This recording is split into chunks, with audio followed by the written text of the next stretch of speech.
Good morning भाई सबको को। देखिए, मेरा नाम है Brajesh Kumar Shrivastava. Presently I am working as CO Petarwar, Jharkhand government. ठीक है, आप लोगों में कितने लोग हैं जो कि अभी इस बारी जेपीएससी का मेंस देने वाले हैं?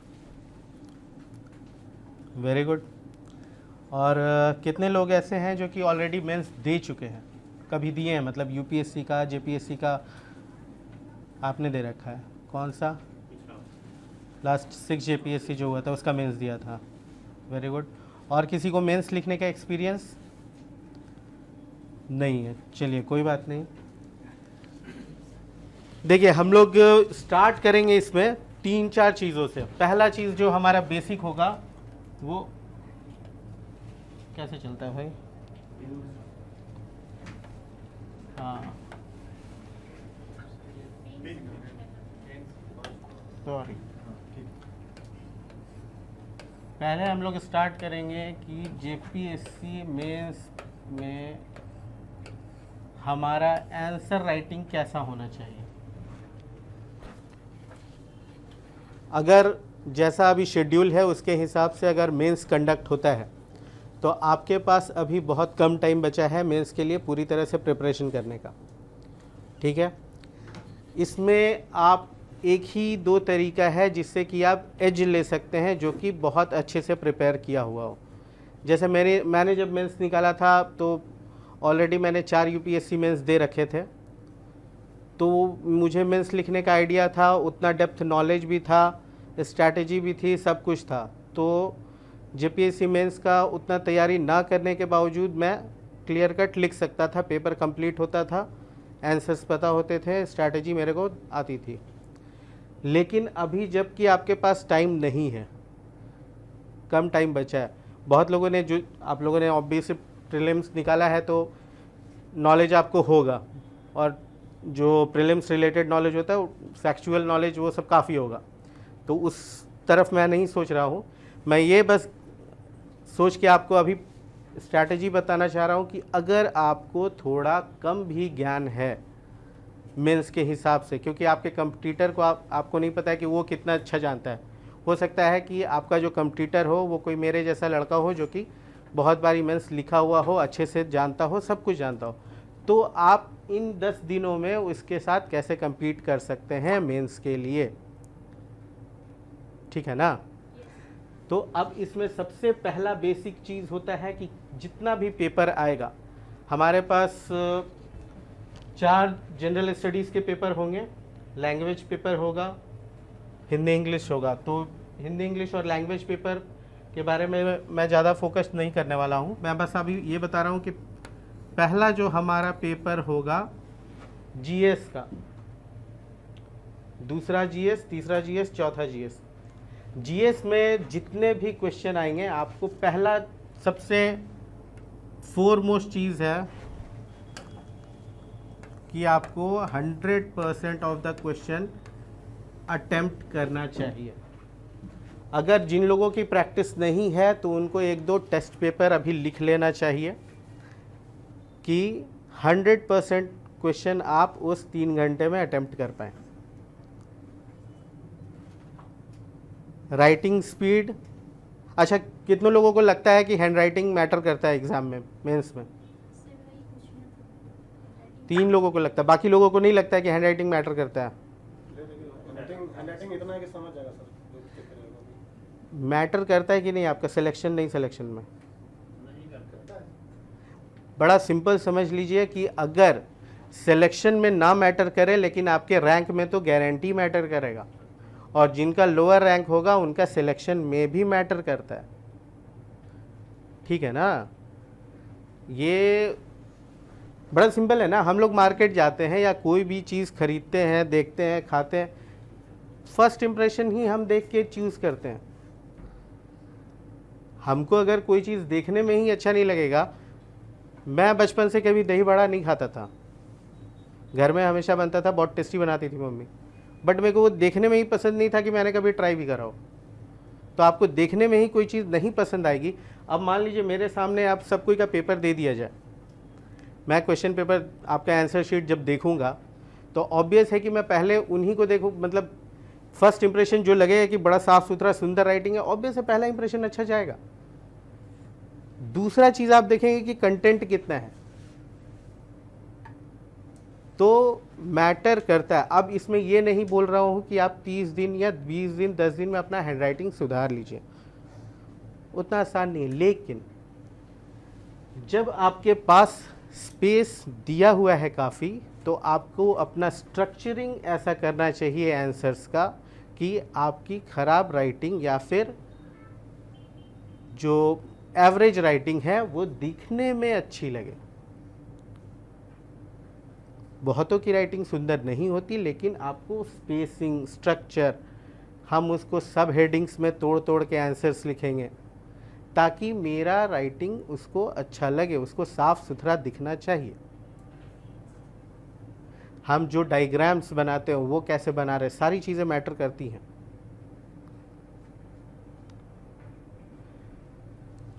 तो हैंडराइटिंग मैटर करता है, लेकिन ये आपको नहीं सोचना है कि अब हैंडराइटिंग पे प्रैक्टिस करें। आपको ये सोचना है कि आप जिस राइटिंग में लिखते हैं उस राइटिंग में बेस्ट रिप्रेजेंटेशन कैसे दे सकते हैं। रिप्रेजेंटेशन डज मैटर, ठीक है। पहला चीज हो गया, हम 100% अटेम्प्ट करेंगे। दूसरा कोशिश ये होगा कि हमारा प्रेजेंटेशन अच्छा हो।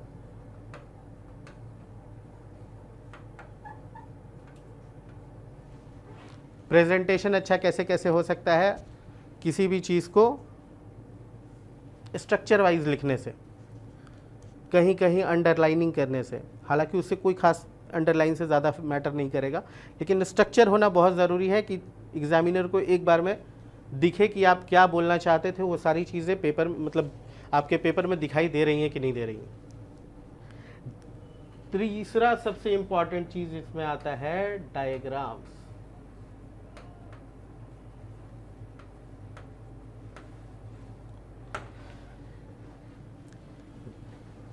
ये मेरा प्रैक्टिकल एक्सपीरियंस रहा है, इसलिए मैं आपको बता रहा हूँ कि जब पहला बारी मेंस मैंने दिया था 2012 में, तो जीएस में मार्क्स उस समय वो वाला डबल ऑप्शन था, 13 से फिर जनरल स्टडीज़ वाला आ गया। तो 13 में भी जब पेपर 1 में सबों के मार्क्स कम आए थे, जिन्होंने निकाला सबके मार्क्स बड़े कम कम आए थे। बट उसके बाद से जब हमने इसको डायग्राम्स और उसके साथ रिप्रेजेंटेशन करना चालू करा, तो फिर जीएस में मार्क्स अच्छे आने लगे। मेरे ही नहीं, हम लोग 3-4 ग्रुप के दोस्त थे, सब ने ट्राई करा और सबके मार्क्स अच्छे आने लगे जीएस में। अब इसमें हम जैसे सोचते हैं, आप बहुत कोई बोलता है कि डायग्राम्स कैसे करेंगे, क्यों मतलब बहुत सारा क्वेश्चन ज्योग्राफी में ही आदमी सोचते हैं कि डायग्राम बनने चाहिए, बाकी सारा जो सब्जेक्ट है हमारा उसमें डायग्राम नहीं बनेगा। तो ऐसा नहीं है। आप कोई भी क्वेश्चन हो, हिस्ट्री, सिविक्स, ज्योग्राफी, आप उसमें एक प्रेजेंटेशन डायग्राम दे सकते हैं बना के। पेपर 1 में हमारा जैसे हिस्ट्री है, ज्योग्राफी है। ज्योग्राफी में तो डायग्राम्स आपके बनने ही बनने हैं। पेपर हिस्ट्री में हो सकता है कि लोगों को लगे कि डायग्राम नहीं बन सकता है, बट आप जो उसमें इनोवेशन करेंगे उसी के लिए आपको एडिशनल मार्क्स मिलेगा। आपको बाकी बंदों से अलग दिखना पड़ेगा थोड़ा सा, ताकि आपको एडिशनल मार्क्स फेच करें। आप वैसे ही ऐसे टाइप पूरा लंबा लंबा लिखेगा तो आपको भी वही एवरेजिंग मार्किंग मिलेगी जो सबों को मिल रही है। आप फिर वो सोचते रहिएगा कि अरे मेरा वो फ्रेंड मेरे से कम जानता था, टेस्ट सीरीज़ में हमेशा कम लिखता था, लेकिन उसको ज़्यादा मार्क्स कैसे आ रहा है। प्रैक्टिकल ऐसा होता है। बहुत बार एग्ज़ाम में आप लोग को लगा भी होगा कि साथ वाला मीडियोकर बच्चा था लेकिन उसका एग्ज़ाम निकल जाता है और आपका नहीं निकल रहा है, आप ज़्यादा मेहनत कर रहे हैं।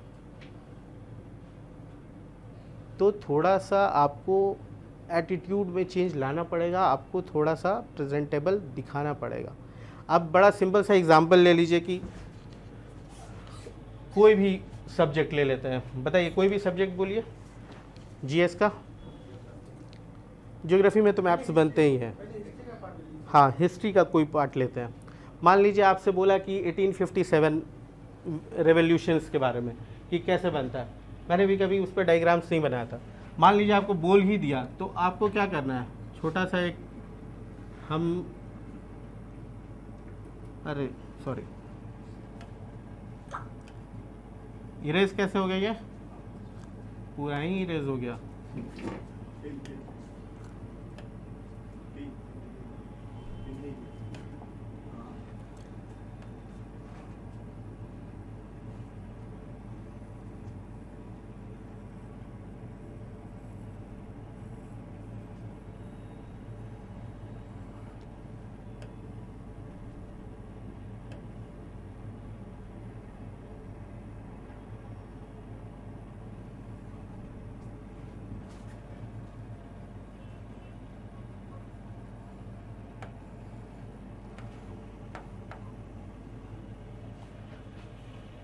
अब मान लेते हैं कि 1857 रेवोल्यूशन है, मेरे को अभी याद नहीं है, मैं टच में नहीं हूँ हिस्ट्री के, लेकिन आप मेरे से पूछ रहे हैं, मैं थोड़ा सा ऊपर से 2 लाइन लिखूंगा कि 1857 रेवोल्यूशन यहाँ पे हुआ, कौन कौन हिस्सा लिया, तो यहाँ पे ये लिए, यहाँ पे ये लिए, यहाँ पे मेरे को पता है कि ये वाला रीजन आ रहा है, मैं ऐसे एरो मारूंगा, इसमें दिखाऊंगा आरा, नीचे लिखूंगा कुंवर सिंह,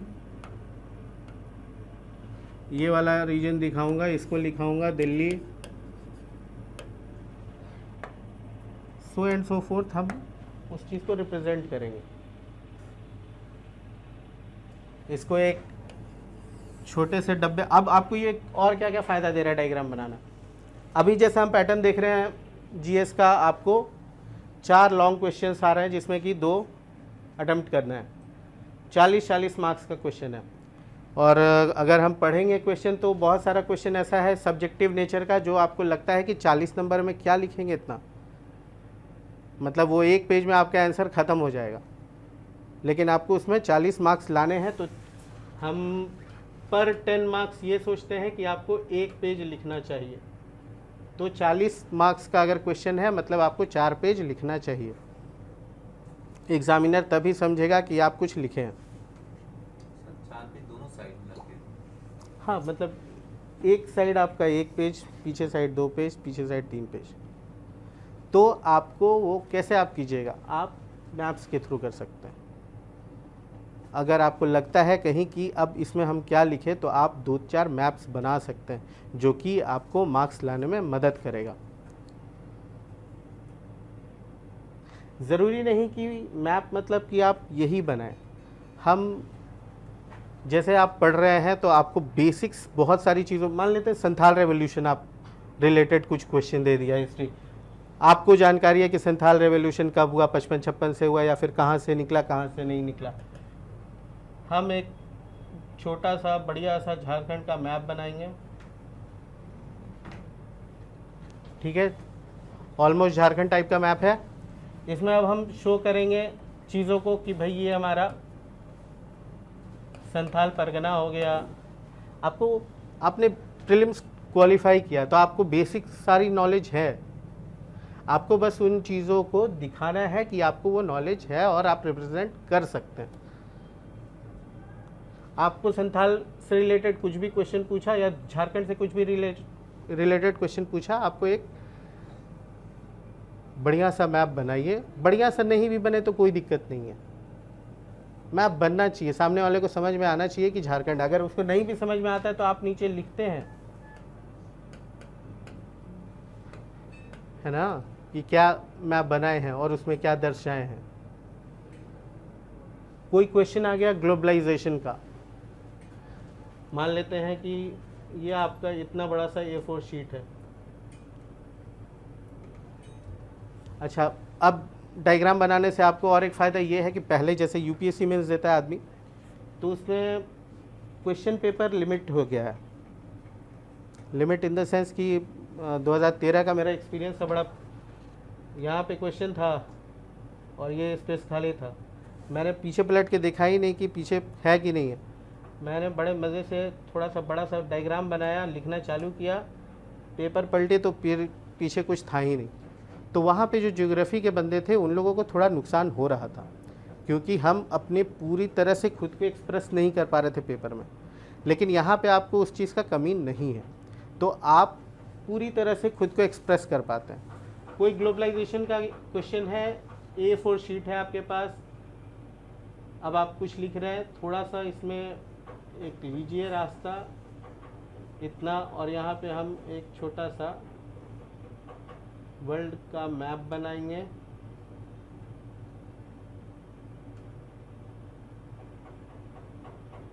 ठीक है ना। आपको बहुत ज़्यादा डेप्थ का भी नॉलेज नहीं चाहिए, जितना आपके पास है उतना। हमको पता है कि इंडिया यहाँ से है, यहाँ पे आपका मिडिल ईस्ट है, हम वही दिखाएंगे बस कि हम यहाँ से तेल ले रहे हैं, यहाँ से हम रेयर अर्थ मटेरियल ले रहे हैं, यहाँ पे अफ्रीका में मेडिसिन भेज रहे हैं, हम यहाँ पे ये कर रहे हैं। हम 10 तरह का दिखा के एरो मार्क दिखाएं कि हम इंटरडिपेंडेंट हो गए हैं आज के डेट में, हमारा ट्रेड जो है सब तरफ है। ठीक है ना, मोर देन सफिशिएंट है। फिर आप जो ऊपर 5 लाइन लिखे और नीचे 4 लाइन लिखे उसको समझाने के लिए, ज़रूरी नहीं मैप। अब उसमें हम आते हैं स्ट्रक्चर कैसे बनता है। कोई भी क्वेश्चन हो, जैसे पॉलिटी का क्वेश्चन हुआ कि प्रेसिडेंट को क्या क्या पावर है नहीं है, या फिर सेंटर स्टेट रिलेशन कैसा है, ऐसे टाइप लिखना ही नहीं है। उसको ब्रेक कीजिए, legislative power, judicial power, financial power. ठीक है ना, हम ऐसे नहीं लिखने बैठे हैं। हमको दिखाना ये है उन लोगों को कि मेरे को ज्ञान है और हम एक समझदार आदमी हैं। आप जब भी चीज़ों को स्ट्रक्चर वे में लिखते हैं तो आप अपना एक पर्सनालिटी आपके पेपर पे डालते हैं कि आप एक समझदार आदमी हैं, आप मल्टी डायमेंशनल सोच सकते हैं, उसका क्या क्या इम्पैक्ट पड़ने वाला है अलग अलग डायरेक्शन में, ये आप सोच पा रहे हैं, तभी आप अपने पेपर पे दर्शा पा रहे हैं। बहुत बार चीज़ों को इंटरेस्टिंग बनाने के लिए आपको थोड़ा सा अपना इनोवेशन करना पड़ेगा। मान लीजिए आपसे पूछ दिया कि रिट्रीटिंग मानसून क्या रिलेटेड, मतलब, या फिर बोल दिया कि कोरोमंडल कोस्ट पे आपका जो विंटर रेन होता है वो कैसे होता है, या तो उसमें आपको ये पूरा डायग्राम बनाने की ज़रूरत ही नहीं है। आप इतना कट करके बस इतना का डायग्राम बनाइए, वो और बेटर लगेगा।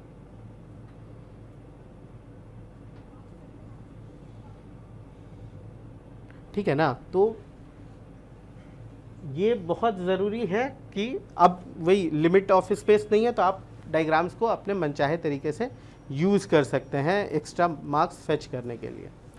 ठीक है, पूरा कैसे डिलीट होगा नेक्स्ट। ओके, अच्छा, इतने में आप लोग को किसी को कोई डाउट है तो बताइए। किसी को अगर लगता हो कि इतना करने के बगैर भी मार्क्स आ जाएगा या फिर कर लेंगे। देखिए, कोई जो बहुत ही अच्छा रिप्रेजेंट करेगा, मैं उसकी बात नहीं कर रहा हूँ, मैं यही बता रहा हूँ कि अब जो लिमिटेड टाइम है सारा कुछ जानना, और अभी जेपीएससी का जैसा क्वेश्चन आ रहा है, जैसे ज्योग्राफी का मैंने सिलेबस देखा और ज्योग्राफी के मैंने लास्ट ईयर के क्वेश्चन देखे, मैं पूरी सिलेबस पढ़ रहा हूँ ज्योग्राफी की और उससे एक ही क्वेश्चन आ रहा है, बस कोई फ़ायदा नहीं है उतना पूरा पढ़ के। मतलब स्ट्रैटेजी ही मैटर करने वाला है। जैसे पूरा फिजिकल ज्योग्राफी आप पढ़ लीजिएगा, उसमें हर एक क्वेश्चन आपका इम्पॉर्टेंट है। इंटीरियर ऑफ अर्थ से लेके आप जितना कोपेन और वो पढ़ रहे हैं, सारा चीज़ इम्पॉर्टेंट है, लेकिन उतने में इम्पॉर्टेंट क्वेश्चन में से केवल एक क्वेश्चन आने वाला है डायरेक्ट। बाकी जो 3 क्वेश्चन है वो काइंड ऑफ जनरल क्वेश्चन है, जनरलाइज्ड क्वेश्चन है, जो कि आपको डायरेक्ट किसी बुक में नहीं मिलेगा। आपको जो आपके पास नॉलेज है उन्हीं चीज़ों को किसी तरह मिला जुला के एक अच्छे वे में आंसर प्रेजेंट करना पड़ेगा ताकि आपको अच्छा मार्क्स मिले। जैसे लास्ट ईयर ज्योग्राफी का पहला क्वेश्चन था एक interior of earth related, direct question है, हम पढ़ के गए हैं, PGS वेब बना दिए, 2 डायग्राम बना दिए हम अर्थ का, ठीक है, वेल एंड गुड। लेकिन उसके बाद तीसरा, चौथा, 5वां जो क्वेश्चन है वो अटेम्प्ट आपको डायरेक्ट करने के लिए आपको कहीं आंसर नहीं है। उसमें आपका सोशल ज्योग्राफी, पॉलिटिकल ज्योग्राफी, सारा कुछ एमलगमेट हो रहा है, जो कि आपको आंसर करने में दिक्कत हो सकता है। तो उस चीज़ के लिए आपको अपना ये सारा हथियार ज़रूर तैयार रखना चाहिए जो कि आप कहीं पे लगा पाए। जैसे बड़ा सिंपल है, कोई भी करप्शन रिलेटेड क्वेश्चन आता है तो आपको करप्शन रिलेटेड क्वेश्चन में डेफिनेशन लिख दीजिएगा, सब कुछ लिख दीजिएगा। हम जब एक फॉर्मूला याद करके रखते हैं कि monopoly plus discretion minus accountability equals to corruption,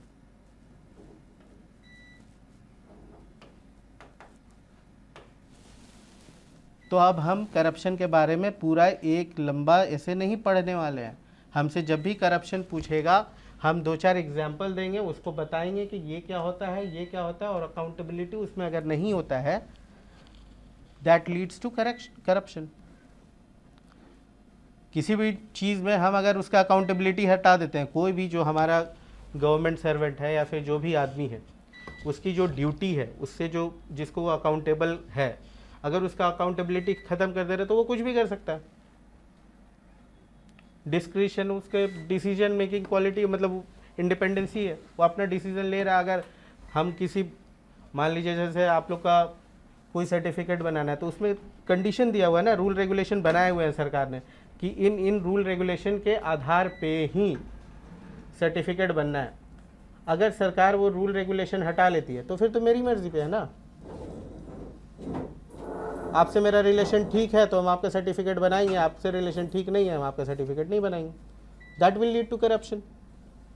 तो आपको ये थोड़ा सा स्ट्रैटेजी बनाने से बहुत सारा जो सिलेबस है जो कि आप कवर नहीं कर पाइएगा, क्योंकि सब्जेक्टिव है सारी चीज़ें, आप उसको एक बेहतर ढंग से रिप्रेजेंट कर पाइएगा अपने पेपर पे, रादर देन कि आपका जो कंपटीटर है उतने अच्छे से कर पाए, है ना। आपको इसमें कोई एब्सोल्यूट तो है नहीं, आपको बस दूसरे से बेटर होना है, दैट विल सफिस। अभी तक में कोई कुछ पूछना चाहता है तो बताइए। एक क्वेश्चन में कितना दिया जा सकता है मैथ या डायग्राम, टू मच तो नहीं हो जाता? 2-3 डिपेंड करता है, मतलब कि कुछ सारी चीज़ें तो ऐसी हैं कि उसको अगर ज़रूरी है तो आप 4-5 मैप भी बना सकते हैं, ऐसा कुछ नहीं है।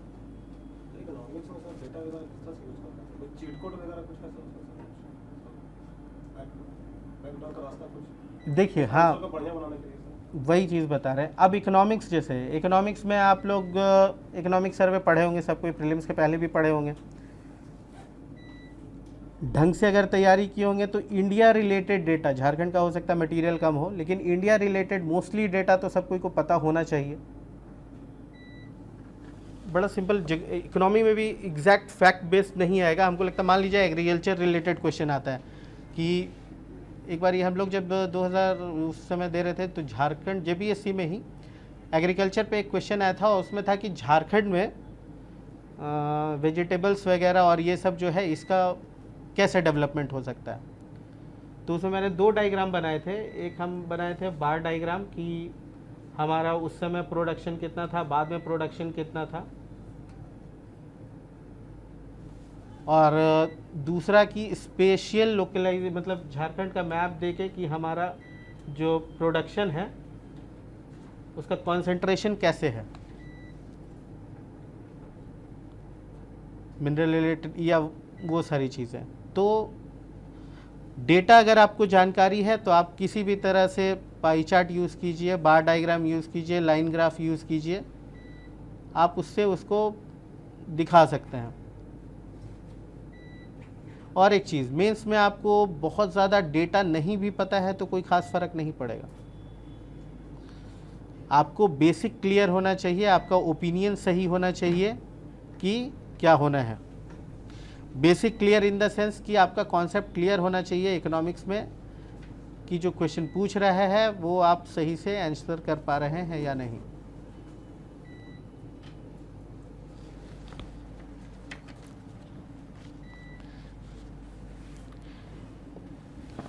अब जैसे हम लोग एक चीज़ देखते हैं, मान लीजिए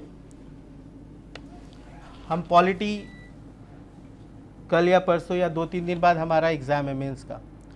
आप एक एक क्वेश्चन सारा चीज़ की तैयारी नहीं करेंगे। प्रीलिम्स आपने तैयारी कर रखी है तो आपको मोस्टली जितना भी बेसिक पॉलिटी है, मतलब कि कॉन्स्टिट्यूशन सारा रिलेटेड, जितना भी इंस्टीट्यूशन रिलेटेड इश्यूज़ है, ये सारा चीज़ आपको पता है। मतलब कि NHRC क्या होता है, चीफ विजिलेंस कमीशन क्या होता है, UPSC क्या होता है, इलेक्शन कमीशन क्या होता है, ये सारा चीज़ तो जानकारी है ना। अब इससे रिलेटेड क्वेश्चन आता है तो फिर आपको देखना है कि आप आंसर कैसे करते हैं, क्योंकि इन्हीं सारी चीज़ों पे बेस्ड एक सब्जेक्टिव क्वेश्चन आपसे पूछा जाएगा। इसमें 3 तरह का क्वेश्चन आता है। मान लीजिए पॉलिटी का तैयारी ही करना है, तो पॉलिटी का हम जब तैयारी करते हैं तो इसमें मेरे पास आता है कि 3 तरह का क्वेश्चन आता है, ठीक है।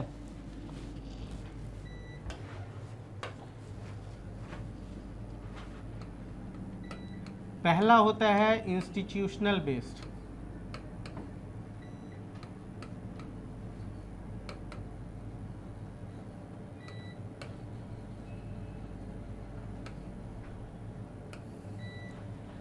द मोमेंट आप आइडेंटिफाई कर लेते हैं कि ये क्वेश्चन जो है इंस्टीट्यूशन बेस्ड है, अब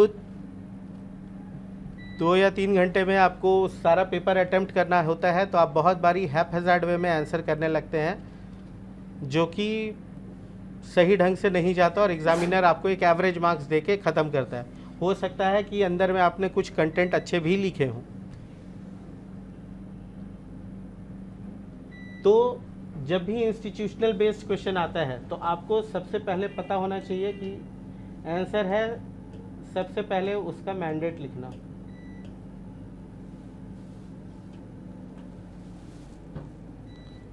क्वेश्चन आया द मोमेंट, मान लीजिए आपसे पूछ दिया कि ह्यूमन राइट्स कमीशन जो है आज के डेट में क्या कर रहा है, सही कर रहा है, नहीं कर रहा है, या कुछ भी, तो डायरेक्ट बहुत बारी हम उस पर लिखने लगते हैं। तो वैसा नहीं करना है, पहले हमको उसका मैंडेट लिखना चाहिए, 2 या 3 लाइन जो भी हो। मैंडेट इन द सेंस कि उसका चीफ ऑब्जेक्टिव क्या है।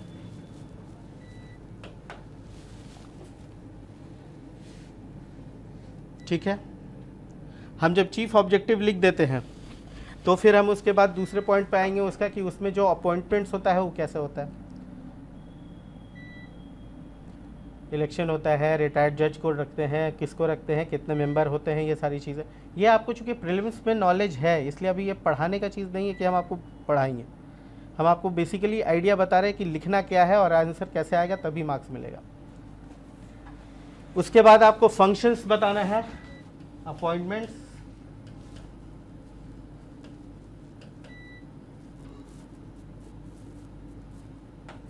और इसके बाद हम इनका फंक्शन बताएंगे कि क्या होता है फंक्शन NHRC का। अब जब फंक्शन है तो आप जो उसके करंट सिनारियो में उसका जो इशू बेस्ड प्रॉब्लम चल रहा है या फिर उससे कोई रिलेटेड है जिससे कि क्वेश्चन पूछा गया है, तब आप उसको यहाँ पे कोरिलेट करते हैं।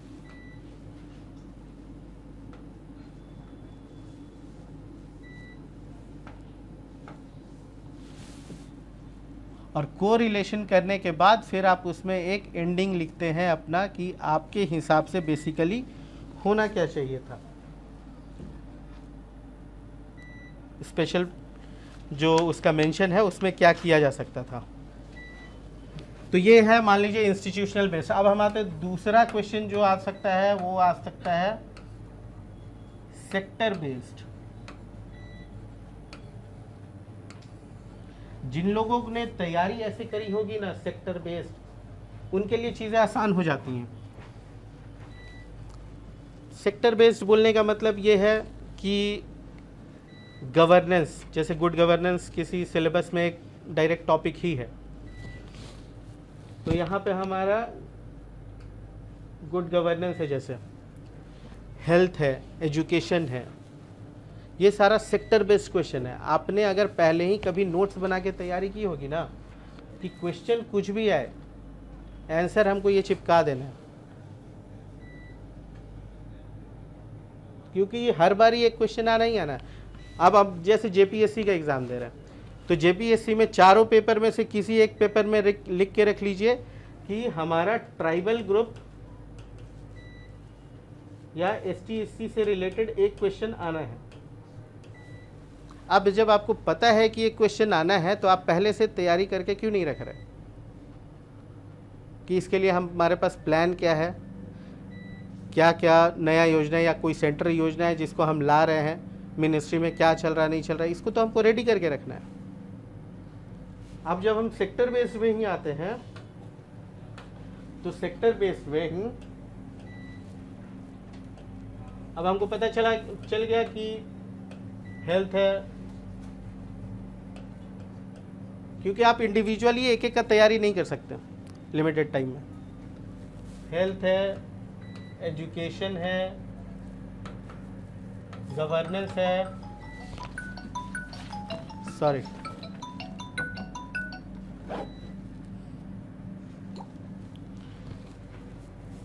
गुड गवर्नेंस है। अब इसमें हमको कैसे बनाना होगा आंसर अपना? इसमें आपको बनाना होता है आंसर, पहला चीज हो गया इक्विटी बेस्ड। इक्विटी बोलने का मतलब कि हेल्थ है तो पुअर वर्सेस अर्बन क्या हो,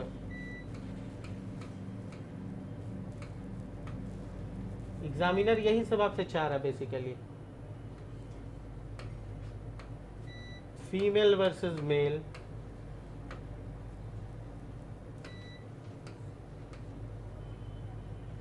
सॉरी अर्बन वर्सेस रूरल,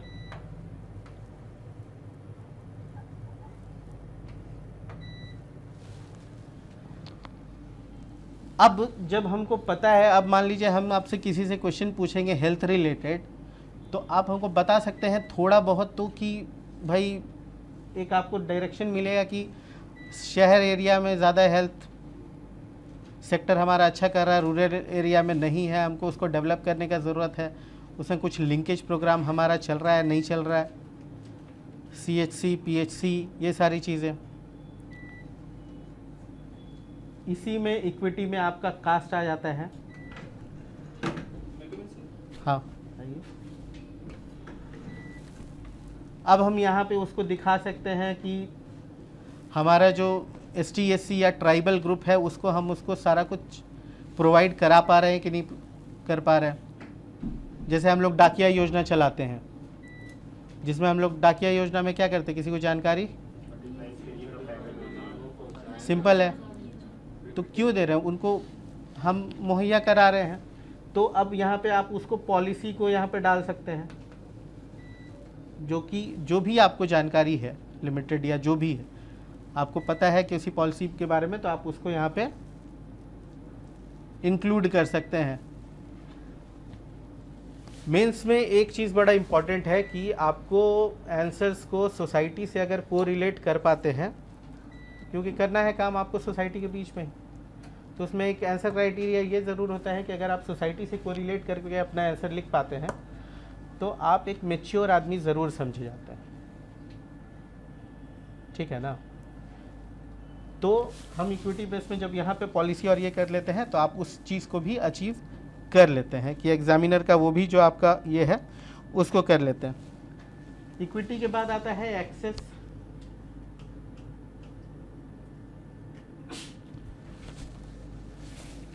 यहाँ पे आपका इंफ्रास्ट्रक्चर हो जाता है जितना हिस्सा, कि दूर दराज जो क्षेत्र है, झारखंड जैसे आपका है तो उसमें बहुत सारा एरिया, आप इसमें आराम से संथाल परगना का पूरा एग्जाम्पल लिख के डाल सकते हैं कि दूर दराज है, उतना रोड और ये सारी चीज़ें नहीं पहुंची हैं, इसलिए हेल्थ सेक्टर, एजुकेशन सेक्टर हमारा वहाँ पे थोड़ा पिछड़ा हुआ है ना। तो उन सारी चीज़ों का कोरिलेशन आपको दिखाना पड़ेगा। दिखाते हैं तो अति उत्तम है, मतलब उसमें आपको ज़्यादा मार्क्स आएंगे।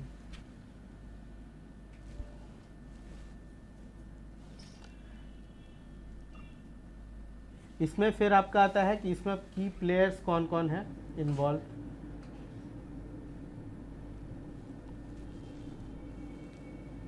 सेक्टर बेस्ड, ठीक है।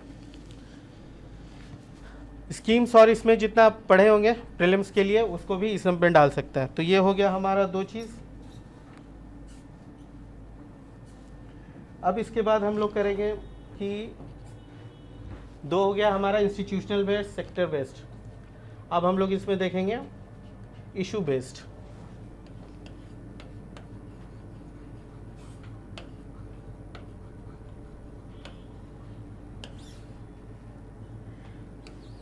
जो भी करंट रिलेटेड क्वेश्चन होगा, देखिए पॉलिटी एक थोड़ा सा स्टैटिक चीज़ है, पॉलिटी उतना डायनेमिक नहीं है जैसे इकोनॉमिक्स है। इकोनॉमिक्स कम्प्लीटली एक डायनेमिक सिलेबस होता है इकोनॉमिक्स का। पॉलिटी मोर और लेस थोड़ा स्टैटिक होता है, एक आध क्वेश्चन जो होता है वो डायनेमिक आता है। तो स्टैटिक होने का मतलब है, तभी मैंने बताया आपको इंस्टीट्यूशनल बेस्ड और सेक्टर बेस्ड, ये पूरा पूरा स्टैटिक पोर्शन है। जो भी आपका चीफ विजिलेंस है, ये सारा चीज़ें इंस्टीट्यूशनल में उसका बताइए कि क्या मैंडेट है, क्या क्या काम है, अपॉइंटमेंट कैसे होता है, क्यों अभी ये चल रहा है। सेक्टर बेस्ड बता दिया। अब आ गया आपका issue based. Issue based generally आपका डायनामिक क्वेश्चन होता है, एक आध क्वेश्चन जो आपके सोसाइटी में चल रहा है। जैसे अभी इशू बेस्ड में आप अभी हमारे यहाँ जैसे लैंग्वेज का बड़ा हल्ला चल रहा है, तो उसमें आपको नहीं जा रहा है कि सही कर रहा है गलत कर रहा है, ठीक है ना।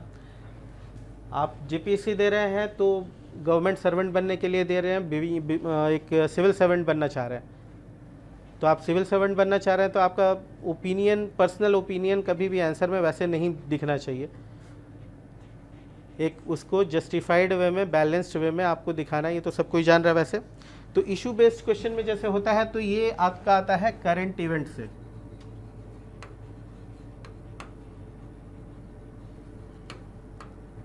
करंट इवेंट्स अभी जैसे बताया, भाषा हो गया या फिर खतियान या फिर ये स्थानीयता का जो हम लोग बात करते हैं, क्योंकि झारखंड के परिप्रेक्ष्य में मैं बोल रहा हूँ।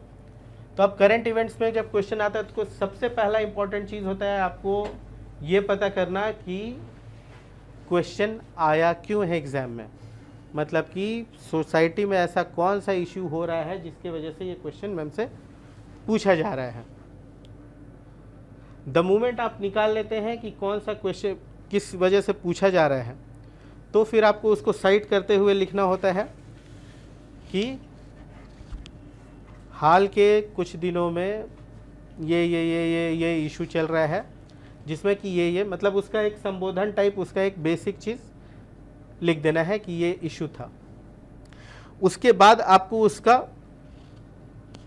रैमिफिकेशंस लिखना होता है। रैमिफिकेशंस इन द सेंस कि उसको सेक्टर्स में अलग अलग बांटिए कि उसका पॉलिटिकल एस्पेक्ट क्या होगा, उसका सोशल इम्पैक्ट क्या होगा, उसका इकोनॉमिकल भी सोच सकते हैं क्या होगा,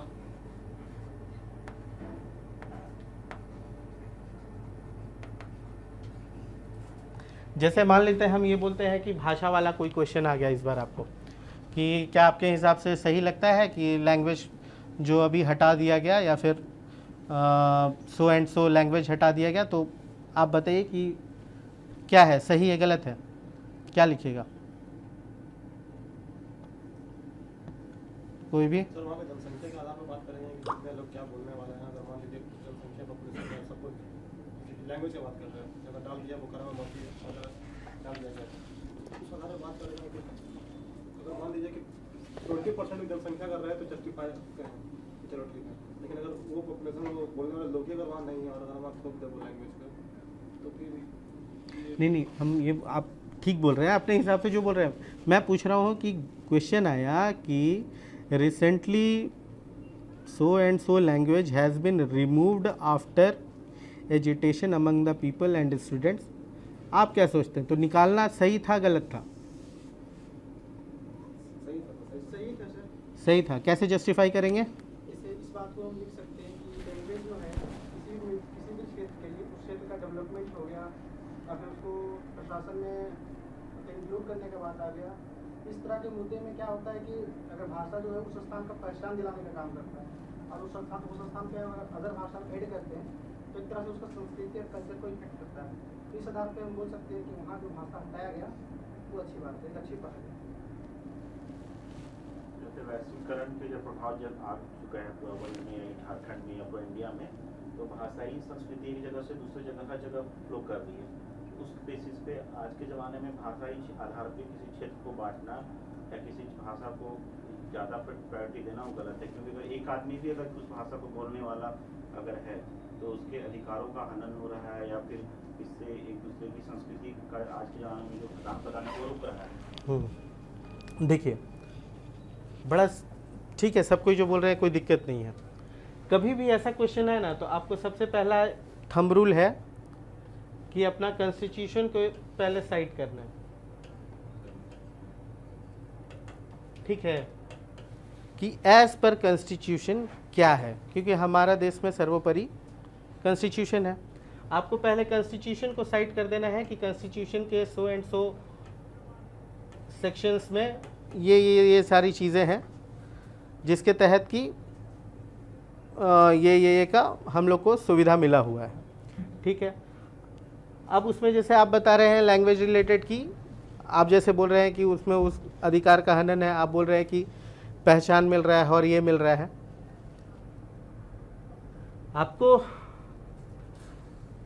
आपका भी जवाब कम्प्लीटली एक तरफा है, आपका भी जवाब कम्प्लीटली एक तरफा है, आपको जजमेंट देना नहीं है। ह्यूमन राइट जो हमारा जैसे राइट का अधिकार है उसके अकॉर्डिंग बताएंगे कि ये सही है कि मतलब कोई व्यक्ति यहाँ से वहाँ जा सकता है, बच सकता है, ठीक है। और वैश्वीकरण के बाद ऐसा देखा गया हो रहा है, हम किसी का संस्कृति अगर वो मान लीजिए वो अलग भाषा बोलने वाला यहाँ आके रहा है तो उसको नेगलेक्ट नहीं कर सकते, ठीक है।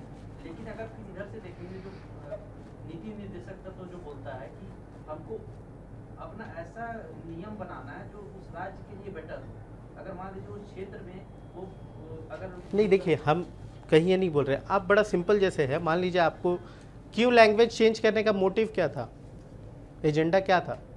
मोटिव यही था कि ताकि वहाँ नौकरी, हम कहीं संस्कृति या फिर उस पर तो करने नहीं जा रहे। मेन एजेंडा यही था ना भाई कि लोकल लोगों को नौकरी मिल पाए, बाहर को नहीं मिल पाए। आप रिजर्वेशन बढ़ाइए ना लोकल के लिए, क्या दिक्कत है? हम 100% रिजर्वेशन कर दे रहे हैं कि जो झारखंड के हैं वही जॉब करेंगे यहाँ पे। लैंग्वेज का क्या इशू है? उसको इस तरह भी देख सकते हैं ताकि लैंग्वेज को बढ़ावा दे रहा है ताकि फिर उसको लोग सीखे। नहीं, सीखने के लिए तो फिर हम हमेशा करेंगे ना, एक एग्जामिनेशन के फॉर्म में आएगा तो थोड़ी करेंगे। तो उसके बेसिस पे सरकार को ये ध्यान देना चाहिए ताकि हम उसको ग्राउंड लेवल से उस लैंग्वेज को सिखा सकें, मतलब स्कूल में 5 से 8 तक वैसा तो कोई। हाँ, तो वो तो सिलेबस में हमारे पास है ना। हम लोग भी जब आप एग्ज़ाम पास कीजिएगा अगर, तो आपको एक ट्राइबल लैंग्वेज लेना पड़ता है, ठीक है ना। और इस ट्राइबल लैंग्वेज में आपको एग्ज़ाम देना पड़ता है, इंटरव्यू देना पड़ता है, उसमें पास भी करना पड़ता है। तो ग्राउंड लेवल से नहीं है सर, ग्राउंड लेवल से कहाँ दिख रहा है कि मतलब कि जो रीजनल लैंग्वेज है उसको सिखाया जा रहा है वैसा? हाँ, नहीं, अगर वैसा भी है तो फिर करिकुलम में चेंज करने के लिए बोलिए ना।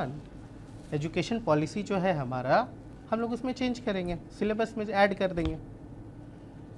सिलेबस में जो ऐड है वही भाषा को कोई भी नीति में ऐड करना चाहिए। हम कहीं नहीं बोल रहे गलत है सही है, बार बार यही समझना है।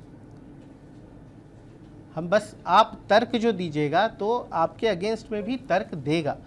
आप सपोर्ट में तर्क दीजिएगा तो हम आपके अगेंस्ट में तर्क देंगे, आप अगेंस्ट में तर्क दीजिएगा तो हम आपके सपोर्ट में तर्क देंगे। और दोनों में गलती सही कुछ नहीं है, ये सब सब्जेक्टिव मैटर होता है, ठीक है ना। और ये करंट इशू से जो भी क्वेश्चन होगा वो बहुत हद तक हाइपोथेटिकल क्वेश्चन रहता है, ठीक है ना, जिसमें बस आपका नज़रिया जानना चाहता है कि आप कितने बेटर वे में उसको जस्टिफाई कर पा रहे हैं अपना बैलेंस्ड अप्रोच को। आप जैसे वो लिखें, जैसे आप लिखिएगा कि देना सब कुछ सही है, तो आपको एक अल्टरनेट मेथड बताना चाहिए कि आप रिजर्वेशन के थ्रू भी उसको अचीव कर सकते हैं।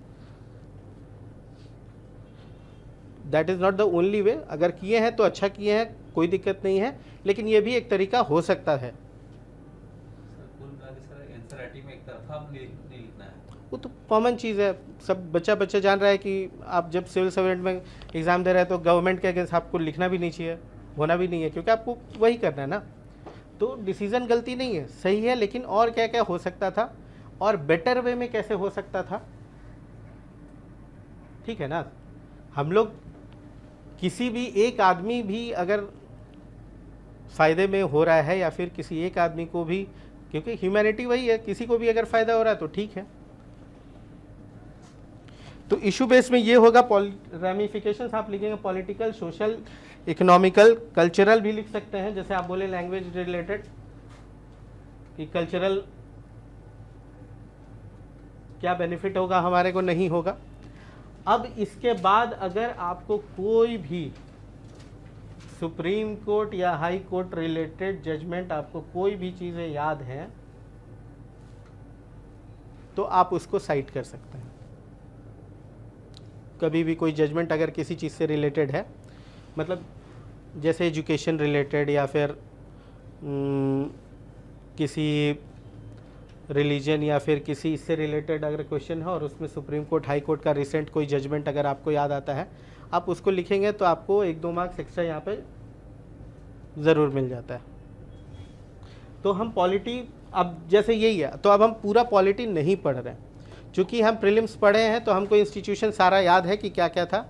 हम बस समझ गए कि अगर क्वेश्चन आएगा तो हमको तुरंत ऐसे करना है, क्योंकि टाइम नहीं रहता। मैंने फर्स्ट पॉइंट जो आपको बताया वो कि 100% आपको क्वेश्चन अटेम्प्ट करना ही करना है।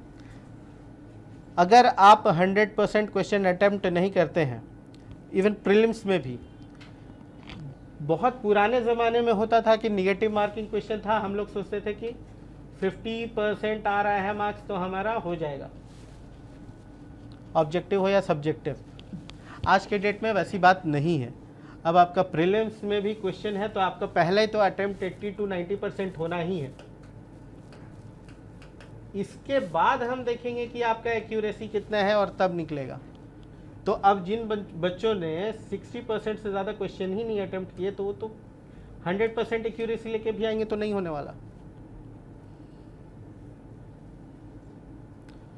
इसी बार के प्रीलिम्स में ही देख लीजिए जो मार्क्स गया, खैर ये तो अनएक्सपेक्टेड था, बट फिर भी अगर अटेम्प्ट ही नहीं करेंगे तो फिर एक्यूरेसी रख के भी कोई फ़ायदा नहीं है। तो आपको पहले अपना जो क्वेश्चन पेपर है मेंस में भी 100% अटेम्प्ट तो मैंडेटरी है। तो 100% अटेम्प्ट के लिए कैसे होगा, आपको टाइम मैनेजमेंट करना पड़ेगा। टाइम मैनेजमेंट कैसे करेंगे, आपको सवाल देखने में बहुत बारी सवाल ऐसा होता है कि आपको सोचते रहना पड़ेगा कि इसमें लिखा क्या जाए। तो अगर आप वहाँ पे 1-2 मिनट भी अपने स्ट्रक्चर से बचा सकते हैं तो भी बहुत है।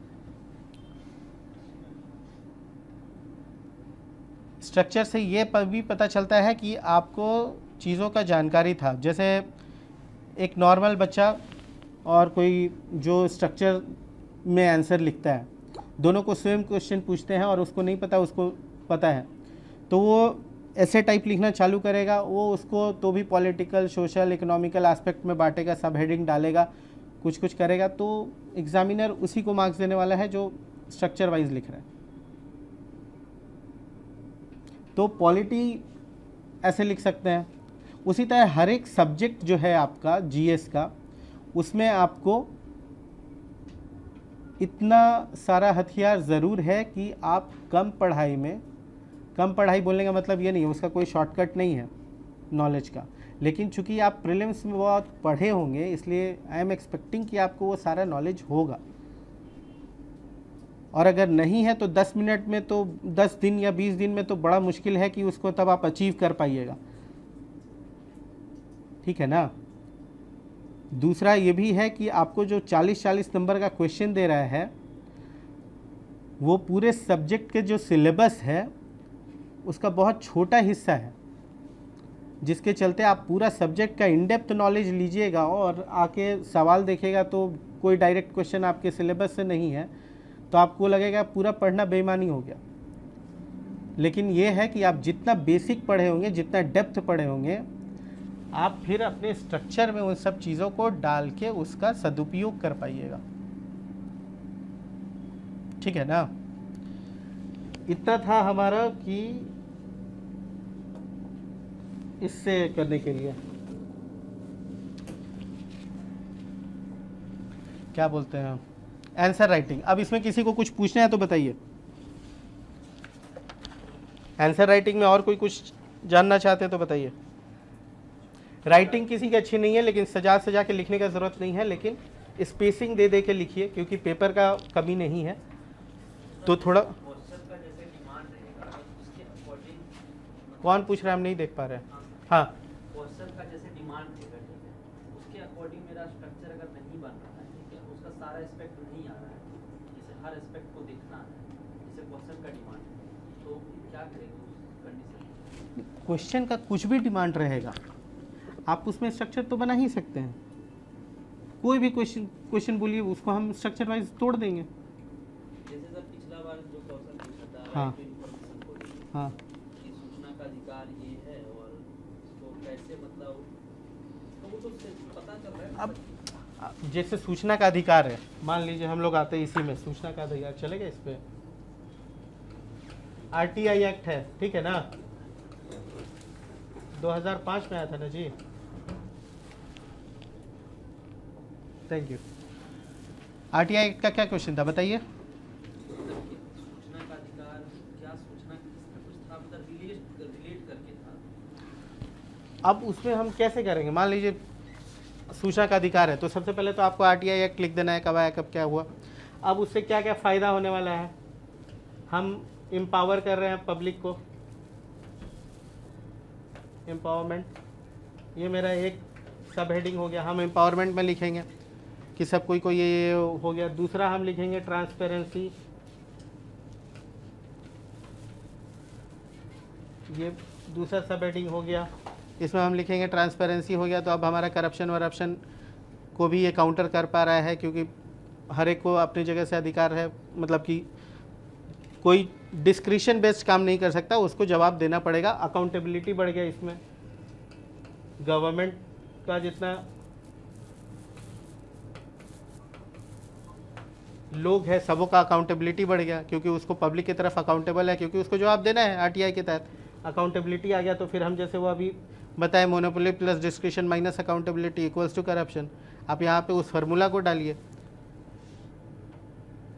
फिर एग्जामिनर देखा कि आपको थोड़ा सा इससे ज़्यादा नॉलेज है, हाँ, तो आप कहीं पे भी किसी भी आंसर में स्ट्रक्चर यूज़ कर ही सकते हैं, उसको बस करना ज़रूरी है, ठीक है ना। वो आपका एक समझदार मेंटेलिटी बताता है। हाँ, और बताइए।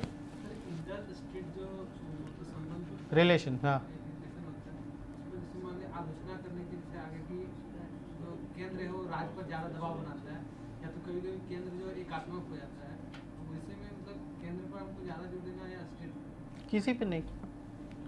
आपको इंसिडेंसेस साइट करना है कि कभी कभी सेंट्रल गवर्नमेंट ज़्यादा पावरफुल होता है, कभी कभी कोएलिशन गवर्नमेंट होता है तो सेंटर कमज़ोर होता है ना। मान लीजिए आप स्टेट पार्टी से मिला के कोएलिशन गवर्नमेंट बना रहे सेंटर पे, तो आप थोड़ा डिपेंडेबल हो जाते हैं। वहाँ पे हमारा सेंटर स्टेट रिलेशन है वो ज़्यादा झुक जाता है स्टेट के तरफ, और जब हमारा सेंटर मेजॉरिटी में रहता है तो हमारा जो सेंटर स्टेट रिलेशनशिप है वो ज़्यादा झुक जाता है सेंटर की तरफ। ऐसे ही लिखना। जुडिशियल एक्टिविज्म, जुडिशियल एक्टिविज्म में क्या, जुडिशियल एक्टिविज्म तो प्रॉपर पॉलिटी में हम लोग का एक पेपर 2 में क्वेश्चन यही था, सिलेबस है, तो उसमें आप देखिएगा तो जुडिशियल एक्टिविज्म में जितना भी आपका recent involvement related, society related सारी चीज़ों को साइट कीजिए, उसके बारे में लिखते जाइए।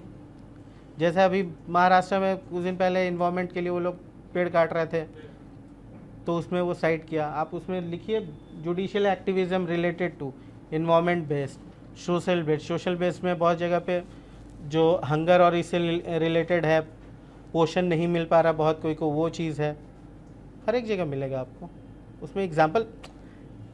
आपको ये पता होना चाहिए कि अभी आपको नॉलेज है सारा कुछ। आपको जुडिशियल एक्टिविज्म आप सर्च ही कीजिएगा तो आपको 10 चीज़ें तो मिल ही जानी है। ये ओवर कैसे हो जा रहा है सर? अति न्याय सभ्यतावाद किस तरह से हो जा रहा है?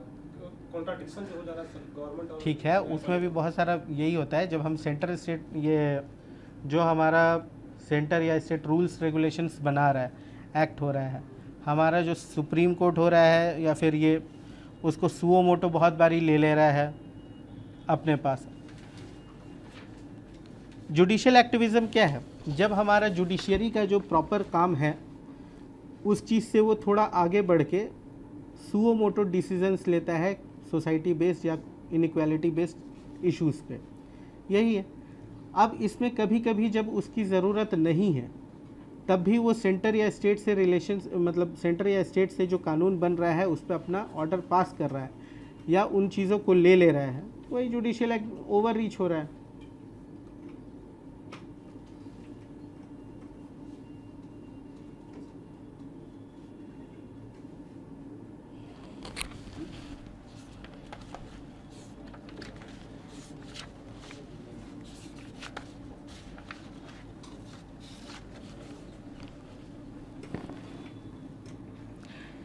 ठीक है, तो इसमें और किसी को डाउट है तो पूछिए। इसके बाहर भी पूछ सकते हैं, मतलब जनरली जेपीएससी रिलेटेड या फिर अगर आपको कुछ डाउट है तो।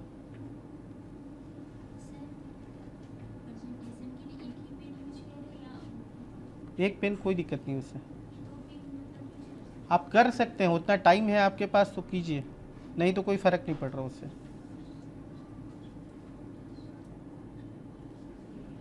टाइम है तो आप आराम से यूज़ कर सकते हैं, 2 पेन भी, अंडरलाइन भी कर सकते हैं अगर टाइम है तो, लेकिन अगर नहीं है तो फिर कोई फ़र्क नहीं पड़ेगा। एग्जामिन में क्या करना होगा सर?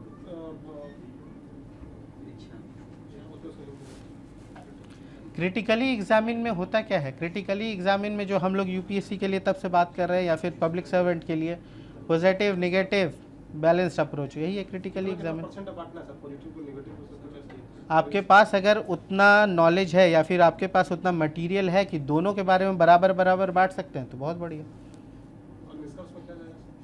निष्कर्ष में रहेगा आपका सुझाव या फिर फ्यूचरिस्टिक कुछ अप्रोच या फिर ऐसा कोई जो पॉलिसी अगर रिसेंट गवर्नमेंट डाली है तो उससे रिलेटेड कुछ चीज़ें एकदम, हाँ, मैंडेटरी है।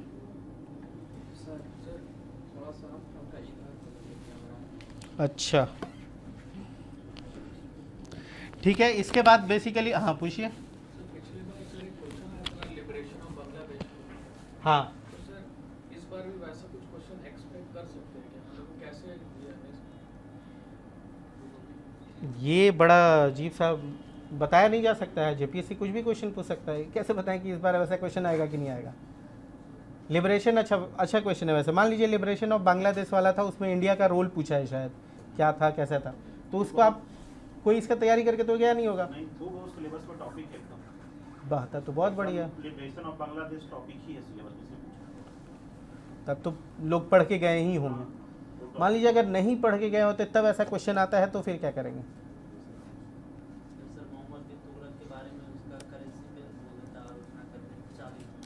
हाँ, अब सोचिए कि केवल करेंसी पे उस पूरा मोहम्मद बिन तुगलक के बारे में पूछा होता तो आप आराम से 40 नंबर का लिख सकते हैं, लेकिन उसके केवल टोकन करेंसी के बारे में पूछा है तो फिर 40 नंबर का लिखना मुश्किल है। उन सब केसेस में तो मैं वो क्वेश्चन अटेम्प्ट ही नहीं करता।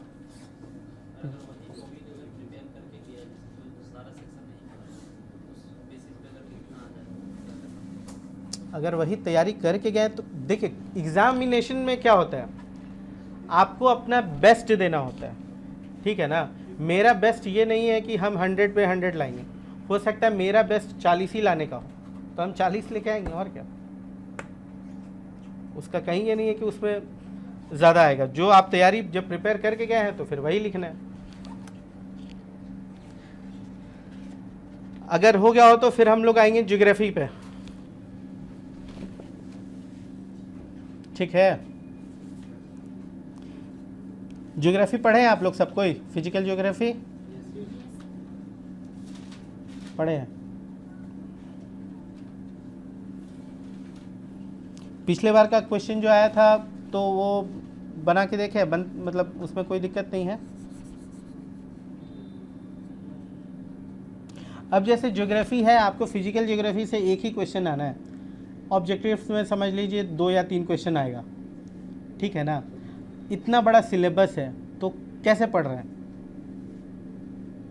सर ये तो कंप्लीटली छोड़ ही दिए सर, सी और डी चल रहा है, कुछ बी को लेके चल रहे हैं सर। हाँ, लेकिन जैसे क्वेश्चन वो पूछे ना, मान लीजिए वो 4 क्वेश्चन सब्जेक्टिव है, आप जो सी और डी लेके चले उसमें ऐसा क्वेश्चन आ गया जिसका कि कुछ नहीं पता है, फिर ऑब्जेक्टिव में तो आना है, उसमें तो कोई डाउट नहीं है।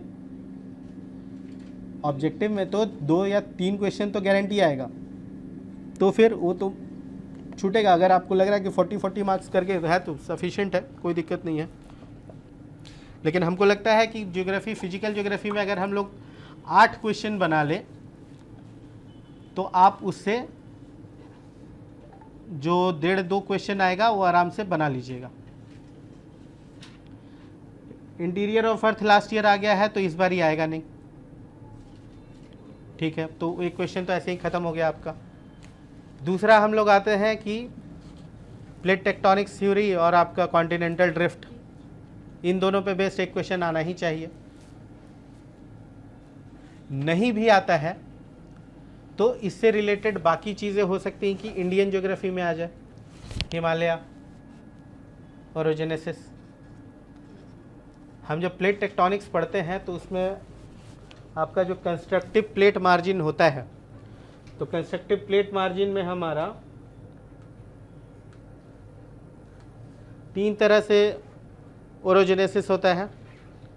एक होता है हमारा ओशियन कॉन्टिनेंटल शेल्फ अगर टकरा रहा है, दूसरा होगा कॉन्टिनेंटल ओ जिसको हम आइलैंड और ओरोजेनेसिस भी बोलते हैं, फिर ओशियन क्रस्ट, और तीसरा कॉन्टिनेंटल टू कॉन्टिनेंटल जिसमें कि हमारा यहाँ पे हिमालय भी आ गया है ना।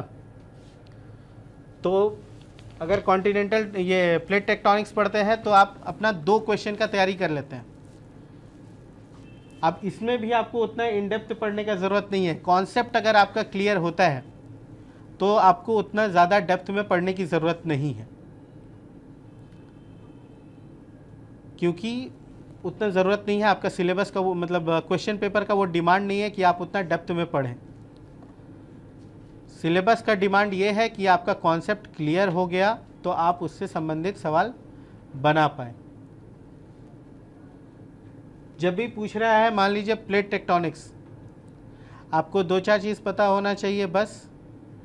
प्लेट्स किसको बोलते हैं, कितने तरह का प्लेट होता है, मार्जिन्स के बेसिस पे हम लोग डाइवर्जेंस हो गया आपका, उसको हम ये भी बोल सकते हैं कि मूवमेंट के आधार पे कितने तरह से बांट सकते हैं प्लेट्स को। तो कंस्ट्रक्शन, डिस्ट्रक्शन, और एक हो गया जो ट्रांसवर्स हमारा चलता है, जैसे सेंट एंड्रियास फॉल्ट लाइन पे चलता है हमारा, और इसके एविडेंशियल प्रूफ क्या है, तो आपका प्लेट टेक्टोनिक्स खत्म हो जाता है। उसी तरह हम कल कॉन्टिनेंटल ड्रिफ्ट पे आते हैं तो उसमें भी कॉन्सेप्ट क्या क्या है। उसमें कॉन्सेप्ट ये है आपका कि अल्फ्रेड वेगनर दिया 12 में दिया, किस बेसिस पे दिया, मतलब उसका बेसिक पोस्टुलेट्स क्या था, वो किस बेसिस पे बनाता था। मतलब कि उसका कहना था कि स्वेस जो था, एडवर्ड स्वेस, सियाल सीमा नीफे के बेस पे था। सियाल जो था सीमा पे एकदम बिना फ्रिक्शन के उसके ऊपर तैर रहा था। तो ये सब कॉन्सेप्ट है, अगर इतना क्लियर है आप उसको पैराग्राफ वाइज तोड़ तोड़ के बना सकते हैं। इसमें सबसे ज़रूरी होगा ड्राइंग बनाना। ड्राइंग बनाने के लिए अब इसमें आपको कहीं पे भी ज़रूरत नहीं है कुछ पढ़ने की या समझने की। सब कोई जान रहा है कॉन्टिनेंटल ड्रिफ्ट का सबसे मेजर फंडा जो है उसका जिग्सा फिट है। हम उसमें नॉर्थ अमेरिका, साउथ अमेरिका बनाते हैं और इधर पे यूरोप, अफ्रीका बनाते हैं। उसमें 2 एरो ऐसे मार के दिखाते हैं कि यहाँ पे जिग्सा फिट हो जाता है। ये सब केवल कॉन्सेप्ट है। और उसका ये क्या है, मतलब ड्रॉबैक्स क्या है। तो अगर आप नोट्स बनाइएगा तो कॉन्टिनेंटल ड्रिफ्ट में बस 2, हम लोग ऑप्शनल में बहुत ज़्यादा लंबे तरीके पे पढ़ते हैं, लेकिन चूंकि यहाँ पे हमको इतना पढ़ने की ज़रूरत नहीं है, हम उसको शॉर्ट में बना के बस लिख सकते हैं कि क्या तरीका है, कैसे हो सकता है और उसका ड्रॉबैक्स क्या है। प्लेट टेक्टोनिक्स का भी वैसे ही होगा कि क्या उसका बेसिक पोस्टुलेट्स है, क्या एविडेंशियल प्रूफ है। बोलिएगा तो इसको डिटेल में, क्योंकि ये मेरा सब्जेक्ट है इसलिए अब इसमें डिटेल ज़्यादा जा सकता है। यंग फोल्ड माउंटेन्स, ये सारा चीज़ आप इसमें कवर कर लेते हैं।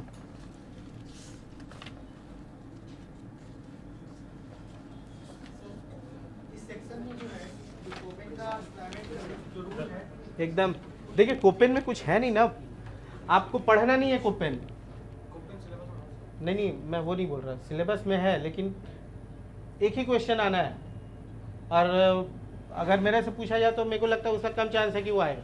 इसलिए सर उसको नहीं पढ़े हैं। बहुत टफ है। तो पढ़ने का ज़रूरत ही नहीं है। हम बोल रहे तो मान लीजिए कोपेन आपसे पूछता है, आप उतना डिटेल मत नहीं भी लिखेंगे, आप जेपीएससी का एग्ज़ाम दे रहे हैं, पहला चीज़ कि आपको मोस्ट ऑफ द आंसर्स लिखना है वो इंडिया के पर्सपेक्टिव में या फिर झारखंड के पर्सपेक्टिव में। आपको अगर कोपेन्स पूछ भी दिया तो आपको नहीं भी पता है, आपको बस उसका इंडिया का मैप याद रख लीजिए और उसके बेसिस पे लिख दीजिए। आपको मैं बोलता हूँ कि फुल मार्क्स आएगा।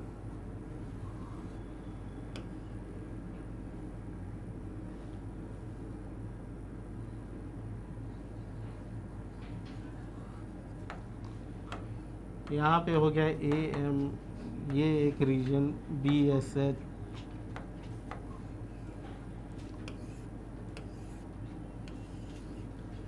बस इसको ध्यान में रखिए, हो गया कोपेन। इसके अलावा और पढ़ने की ज़रूरत नहीं है। इसके बेसिस पे ये कर देना है, ये एरिड है BSW, ये BSH, ये CWG,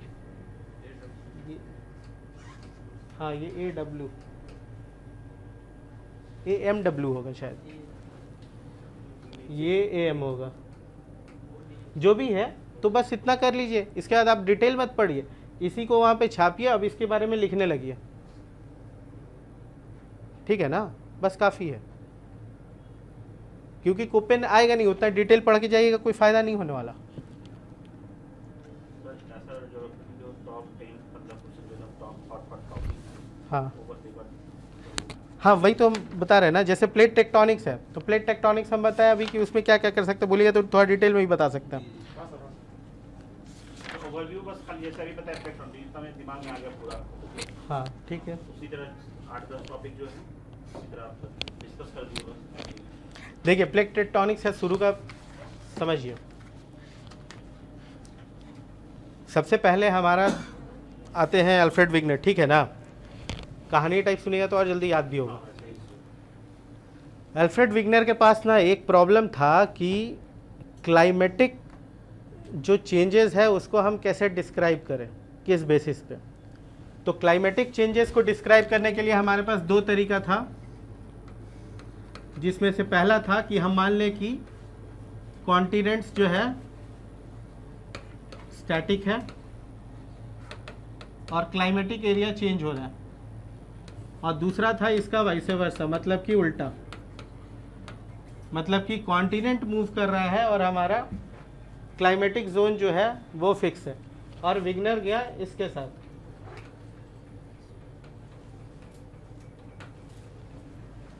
ठीक है। तो इस चीज़ को एक्सप्लेन करने के लिए वो अपना डिस्प्लेसमेंट थ्योरी को बनाए। डिस्प्लेसमेंट थ्योरी वो उनका था क्या, कॉन्टिनेंटल ड्रिफ्ट का। इसमें उनका बेसिक पोस्टुलेट जो था वो था अर्थ है 3 लेयर सिस्टम, जो कि एडवर्ड स्वेस पहले बोल चुका था, सियाल, सीमा, निफे। दूसरा ये था कि सियाल जो है वो सीमा पे फ्लोट कर रहा है, और सीमा जो है वो कोई रेजिस्टेंस नहीं लगा रहा है सियाल को फ्लोट करने में,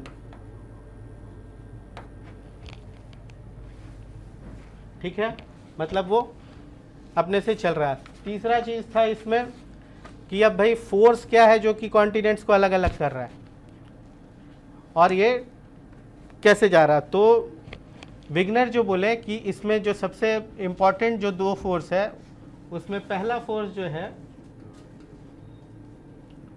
वो है differential gravitational force, sorry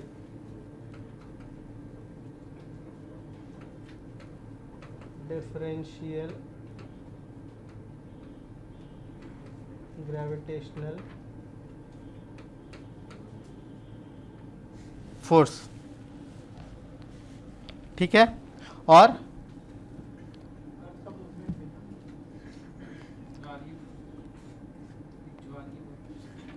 tidal force.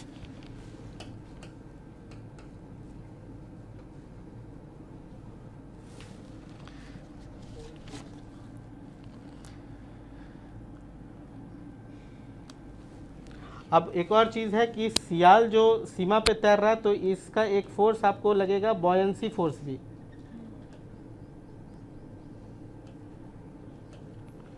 तो ये तीन फोर्स जो था मेजर रीजन था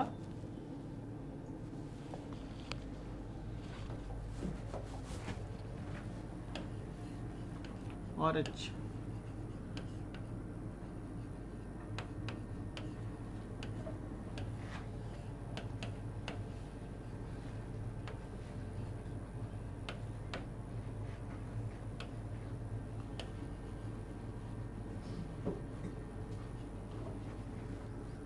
दो तरीके का मूवमेंट हो रहा था फोर्स, इससे भी हम लोग देख सकते हैं। एक हमारा था वेस्टवर्ड मूवमेंट, ये हो रहा था किसके वजह से, टाइडल फोर्स के वजह से, जो कि सन और मून के ये से लग रहा था। यहीं पे आपको समझ लेना है कि ये इसका एक क्रिटिसिज्म भी है।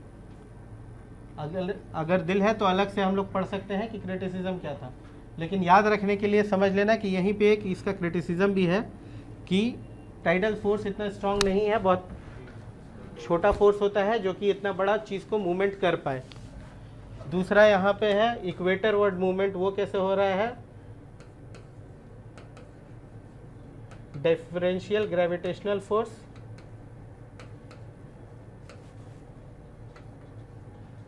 And buoyancy force.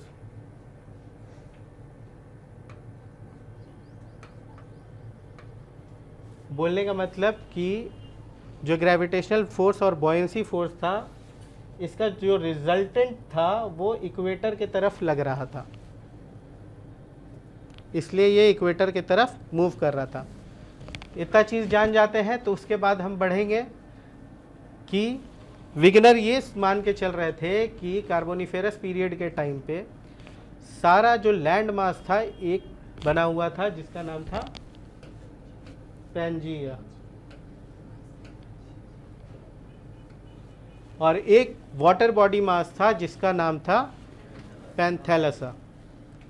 ठीक है, जिसको हम लोग एंशिएंट पैसिफिक ओशियन भी कह सकते हैं या बोल सकते हैं। और एक इसमें एजम्पशन उनका ये था कि ये जो पूरा मास था इसका जो सेंटर था शुरू में नियर टू अभी जहाँ पे हमारा डरबन है वहाँ पे था, तब ये इधर घूम रहा है और इधर घूम रहा है। अब इसके बाद आप इसका प्रोसेस बता सकते हैं, flight of continents. Flight of continents में मतलब ये दो भाग में बट गया, टूट गया। जो नॉर्दर्न पार्ट था उसको हम बोलते हैं अंगारा लैंड, जो सदर्न पार्ट था उसको हम बोलते हैं गोंडवाना लैंड। जब टूटने के बाद और इन दोनों के बीच में जो सी बना उसको बोलते हैं टेथिस सी।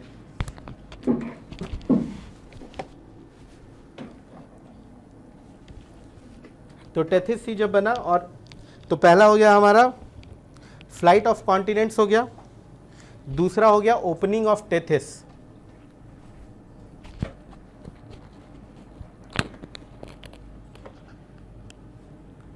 अब इसमें ये बताते हैं कि माउंटेन बिल्डिंग को भी ये सोचे कि एक्सप्लेन कर लें। तो माउंटेन बिल्डिंग को कैसे ये एक्सप्लेन करते हैं, ये बोले कि जब सियाल जो था सीमा पे फ्लोट कर रहा है तो यहाँ पे ये रेजिस्टेंस जो लगा रहा है, इस रेजिस्टेंस के वजह से मेरा माउंटेन बना। अब उसको कैसे एक्सप्लेन करेंगे, ये है हमारा मान लीजिए ये नॉर्थ अमेरिका, ये साउथ अमेरिका, ठीक है। यहाँ पे आपको है रॉकीज़, यहाँ पे आपको एंडीज़, ये दोनों हमारा वेस्टवर्ड साइड में है, वेस्टर्न डायरेक्शन में पड़ रहा है। हम पहले ही मान चुके हैं कि ये वेस्टवर्ड मूव कर रहा है। तो जब ये वेस्टवर्ड मूव कर रहा था और यहाँ पे जो सियाल है, हम सीमा है हमारा, ये रेजिस्टेंस फोर्स जो अप्लाई कर रहा है उसके वजह से वेस्ट साइड पे जो है हमारा माउंटेन बिल्डिंग होता है, ठीक है ना।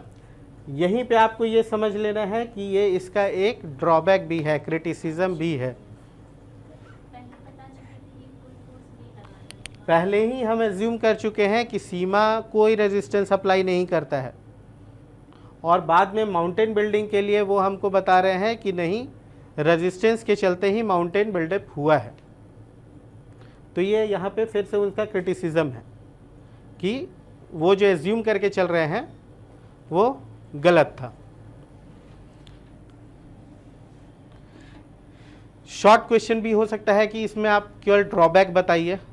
शॉर्ट क्वेश्चन ये भी हो सकता है कि इसमें आप इनका केवल जो प्रोसेस है वो सारा चीज़ बताइए, या थ्योरी बताइए, या इनके एविडेंसेस बताइए। सबसे इम्पॉर्टेंट जो आता है, जैसा यूपीएससी में इसमें आता था कि एविडेंसेस क्या है जो कि इनके सपोर्ट में है, ठीक है ना। तो एविडेंसेस सबसे पहला चीज़ जो वही है कि हमारा जिक्सॉ फिट है,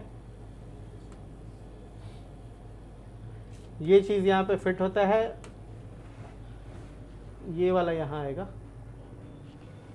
जिक्सॉ फिट होता है, ये हम सबसे पहले जानते हैं।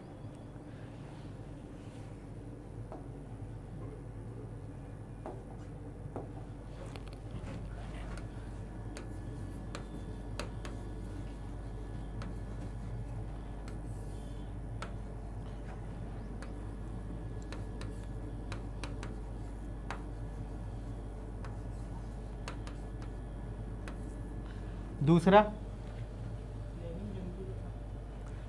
लेमिंग्स, नॉर्वे में एक मिलता है प्रजाति लेमिंग्स, जो कि ओवर पॉपुलेटेड होने पे मास सुसाइड करता है, ऐसा मानना है। तो ये वेस्ट साइड पे जाता है और सब मास का मास सुसाइड कर लेता है समंदर में गिर के। तो विग्नर ये बोले कि बेसिकली इन लोग को अभी भी पता है कि उस साइड पे लैंड मास है हमारा, जो कि टूट के आगे निकल गया है। तो इसलिए लेमिंग्स का जो वेस्टवर्ड साइड पे दौड़ के सुसाइड कर रहा है, वो भी एक उसका एविडेंस के रूप में विग्नर एडवोकेट किया। तीसरा,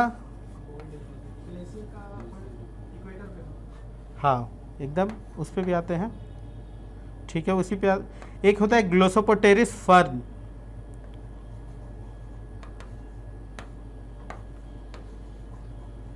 एक छोटा सा घास टाइप है जो कि जब सब साथ में था तो ऑस्ट्रेलिया, हमारा फॉकलैंड, इंडिया, सदर्न अफ्रीका, जिसपे कि ये फर्न मिलता है, मतलब कि जब साथ में ये जुड़ा होगा। उसी तरह कार्बोनिफेरस ग्लेशिएशन, मतलब कि उस समय जब बर्फ जमा था तो सब पे एक ही टाइम पीरियड का बर्फ भी था। फिर इक्वेटर जो हमारा था पहले डरबन, और उस पे साउथ पोल के पास सिचुएटेड था। ये सारा उसका एविडेंसेस था, बहुत सारा। इसके अलावा 2-3 और भी है।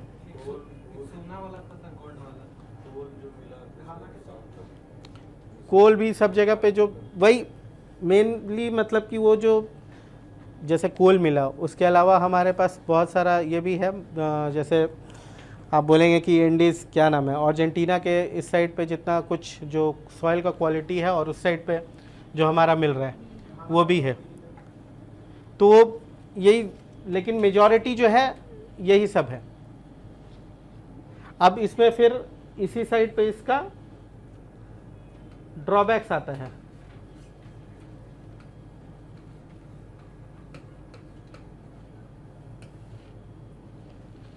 ड्रॉबैक्स में फिर वही आ जाता है कि आइडियल, एक तो फोर्स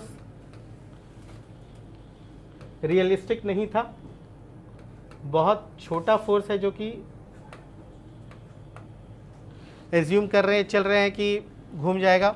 उनका ये सोचना था कि टाइडल फोर्स के चलते कॉन्टिनेंट्स खिंचा हुआ है और नीचे अर्थ घूम जा रही है थोड़ा थोड़ा करके, जो कि नियर टू इम्पॉसिबल चीज़ था, वो पॉसिबल नहीं था। ये हो गया। उसके बाद फिर जैसे बताया वो माउंटेन बिल्डिंग का थ्योरी,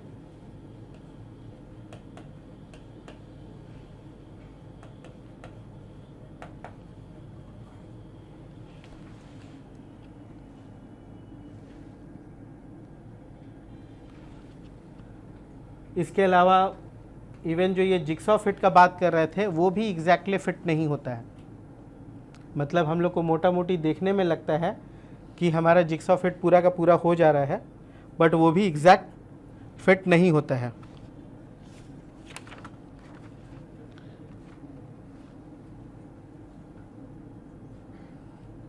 डायरेक्शन जो था वो भी फिर माउंटेन्स, वो रॉकीज़ और एंडीज़ और कुछ कुछ कैलिडोनियन और हर्सिनियन माउंटेन्स जो है उसको एक्सप्लेन कर पाता है, लेकिन प्लेट्स के बीच में जितना सारा माउंटेन से बना हुआ उसको वो थ्योरी एक्सप्लेन नहीं कर पाता है। तो वो भी एक डिफेक्ट है उसका।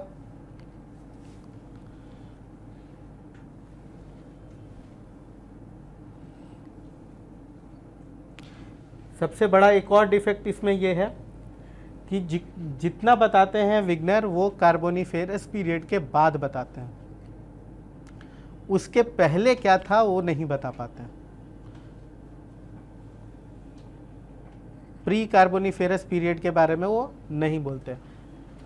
लेकिन हम लोग जब प्लेट टेक्टोनिक्स पढ़ते हैं तो प्लेट टेक्टोनिक्स हमारा बताता है, वो पेंजिया 2 से हम लोग का स्टार्ट करता है, जब से हम लोग टूटना चालू करते हैं कार्बोनिफेरस में, उसके पहले वो पेंजिया 1 कंसीडर करता है। तो इतना मोटा मोटी काफ़ी होता है आपके विग्नर के लिए। प्लेट टेक्टोनिक्स में फिर यही सारा चीज़ें। प्लेट टेक्टोनिक्स बेसिकली 2 मेजर चीज़ों पे बेस्ड होके बना था। 2 मेजर बेस्ड चीज़ क्या था? एक था सी फ्लोर स्प्रेडिंग, जो कि हैरी हेस दिया था 1960 में। देखिए ज्योग्राफी का जो हम फिजिकल ज्योग्राफी पढ़ते तो हर एक टॉपिक अपने आप में एक बड़ा क्वेश्चन है, ठीक है ना। मतलब कि आप कॉन्टिनेंटल ड्रिफ्ट थ्योरी पढ़े तो इसमें भी 8-10 क्वेश्चन आराम से बन सकता है। आप जब सी फ्लोर स्प्रेडिंग पढ़ेंगे उसमें भी 8-10 क्वेश्चन आराम से बन सकता है। पैलियोमैग्नेटिज्म पढ़ेंगे तो उस पर एक अलग क्वेश्चन आ सकता है।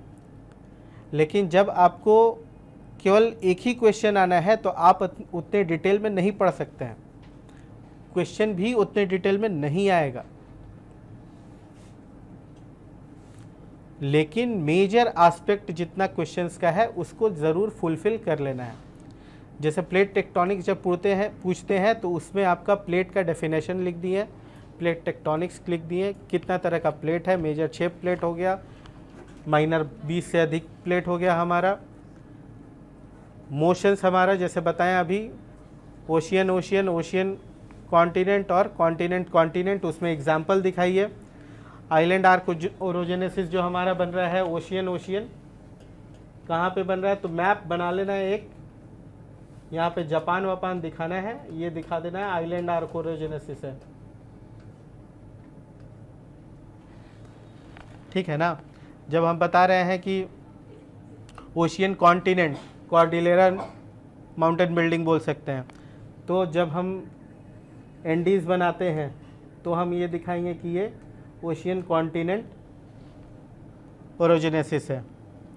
और कॉन्टिनेंट कॉन्टिनेंट जब हम बनाते हैं तो हम बताएंगे कि मेरा इंडिया एशिया प्लेट मार्जिन पे जो हमारा बन रहा ये होता है कॉन्टिनेंट कॉन्टिनेंट, ठीक है ना। अब इसमें सबसे इम्पॉर्टेंट चीज़ जो हमको लगता है वो ये है कि इसमें आपको डायग्राम ज़रूर बनाना चाहिए, कोई भी चीज़ पूछे।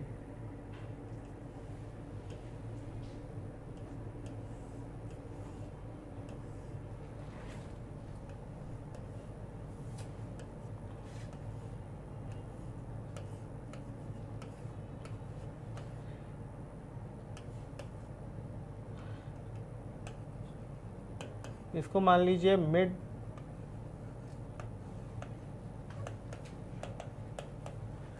प्लेट टेक्टोनिक थ्योरी मानता है कि आपका जो प्लेट कंस्ट्रक्शन हो रहा है, नया प्लेट बन रहा है, वो हमारा सी फ्लोर स्प्रेडिंग जहाँ पे हो रहा है वहाँ पे होता है। नीचे से लावा आता है, सटता है, सॉलिडिफाई होता है, और जहाँ पे डिस्ट्रक्टिव मार्जिन है यहाँ पे एक ट्रेंच बनेगा, यहाँ पे ये पार्शियल मेल्टिंग होगा,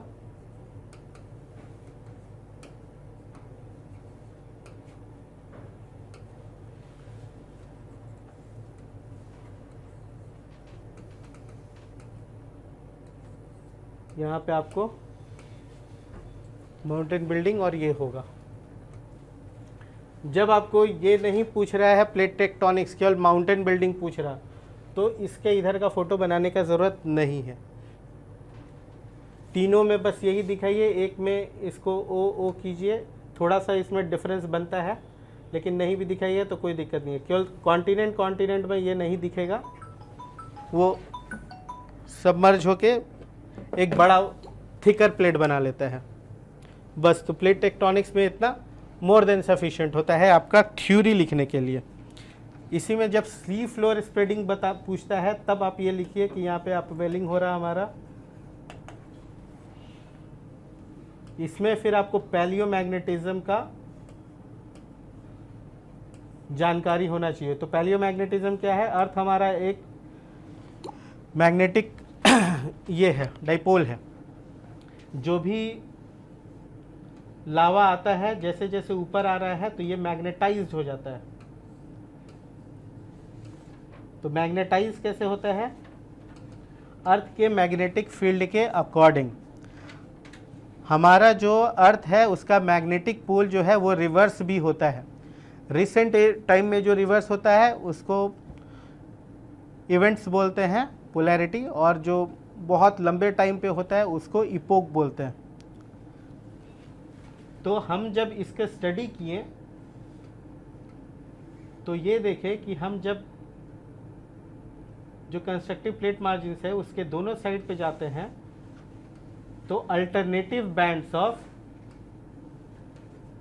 मैग्नेटाइज्ड लावा मिलता है, और ये जो है ये दोनों सिमिलर होता है। ठीक है ना? यही है पैलियोमैग्नेटिज्म।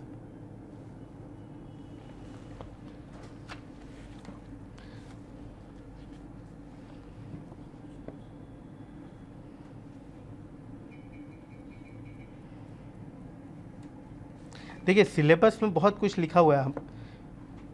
मैं कल या परसों देख रहा था ज्योग्राफी का सिलेबस, तो मेरे को लगा कि इतने में तो 8-10 क्वेश्चन आदमी लिख देगा। फिर जब क्वेश्चन पेपर मेरे को नहीं पता था कि कैसा आता है, फिर हम कल क्वेश्चन पेपर डाउनलोड करके देखे तो उसमें तो बस एक ही क्वेश्चन है। तो मतलब सारा पढ़ना लिखना सब बेकार हो जाता है। हाँ, इसीलिए हम बता रहे हैं। तो ये दोनों तो इम्पॉर्टेंट है ही आपका। एक इसमें है आपका लैंडफॉर्म्स रिलेटेड। उसमें लैंडफॉर्म्स देखिए बहुत सारा रिलेटेड हो सकता है, रिवर से, विंड से, आपका लावा लैंडफॉर्म्स हो सकता है, आपका कास्ट टोपोग्राफी हो सकता है। लेकिन लिख के रख लीजिए, अगर लैंडफॉर्म्स पे आया तो कास्ट टोपोग्राफी आएगा, बाकी नहीं आएगा। ठीक है ना? कास्ट टोपोग्राफी में क्लियर है कि हमारा जो कैल्शियम मैग्नीशियम रॉक्स होता है उसमें जब वाटर आता है तो उसके वजह से जो उसका शेप सेंस ये होता है, टोपोग्राफी बनता है, वो हमारा कास्ट टोपोग्राफी बनता है। इसमें क्या क्या कंडीशंस होना चाहिए, वो सारा चीज़ होना चाहिए, उसकी जानकारी होनी चाहिए। मतलब कि लाइमस्टोन और ये कैल्शियम स्टोन जो है वो थिकली बेडेड होना चाहिए, उसका जॉइंट सही होना चाहिए, पोरस नहीं होना चाहिए, नहीं तो वो गिर जाएगा। पानी जो होना चाहिए वो ज़्यादा ये ऊपर लेवल का नहीं होना चाहिए, उसका हाइट भी ज़्यादा ऊपर नहीं होना चाहिए। सॉरी,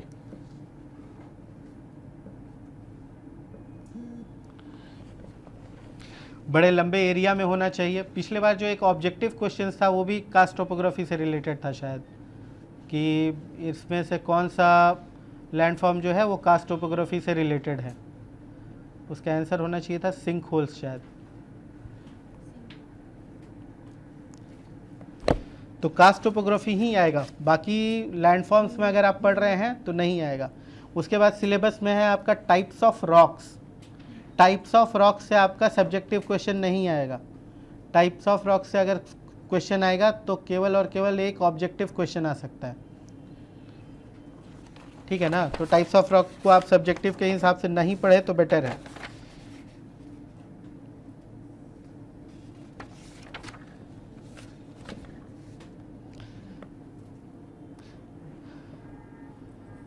ट्रॉपिकल साइक्लोन और टेम्परेट साइक्लोन में डिफरेंस, ये एक पोटेंट क्वेश्चन बनता है जो कि आ सकता है, ठीक है ना।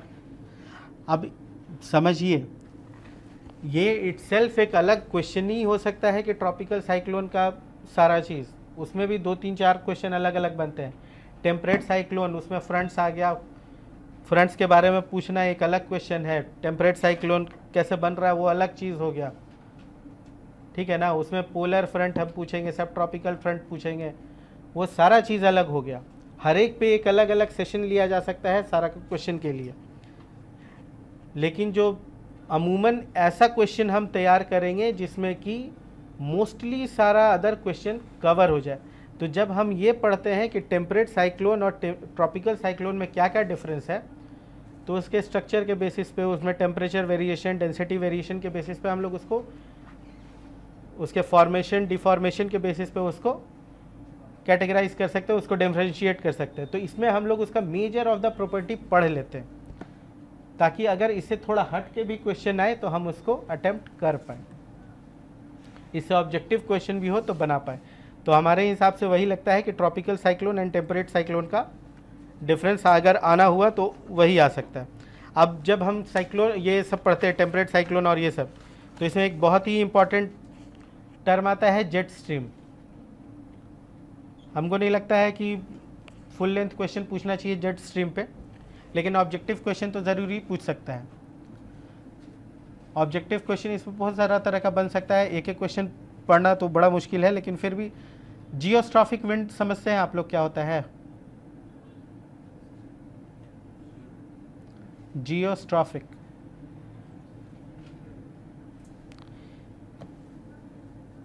विंड जो चलता है या कोई भी चीज़ जो चलता है वो बेसिकली ग्रेडियंट पे चलता है, मतलब कि हायर प्रेशर से लोअर प्रेशर की तरफ विंड फ्लो करता है। तो जब ये दो प्रेशर ग्रेडियंट मान लीजिए 1013 1015, ठीक है ना, तो हमारा इधर से इधर जाएगा। तो जब डायरेक्शन जो होता है विंड का इसके परपेंडिकुलर होता है, तो इस तरह जो विंड बहता है उसको जियोस्ट्रॉफिक विंड बोलते हैं, ठीक है ना। तो jet stream is a kind of geostrophic wind, ठीक है। अब उसी जियोस्ट्रॉफिक विंड में कहाँ चला जाता है ये,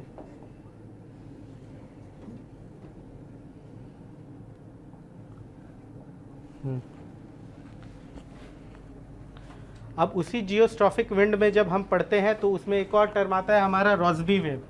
रॉस्बी वेव सुने आप लोग?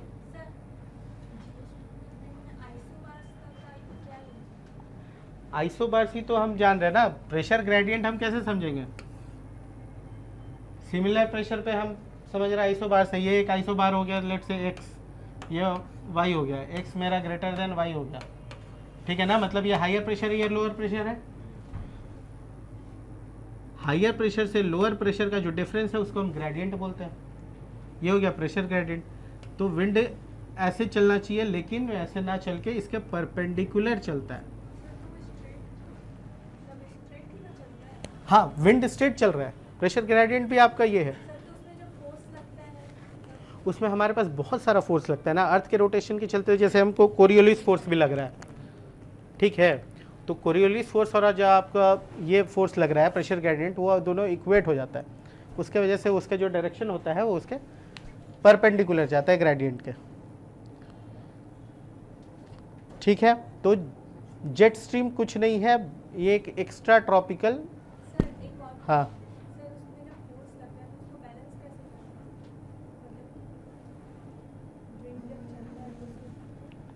हाँ, विंड जब चलता है तो नहीं बैलेंस हो रहा तभी तो वो मूव कर रहा, अगर बैलेंस होता तब तो रुक जाता।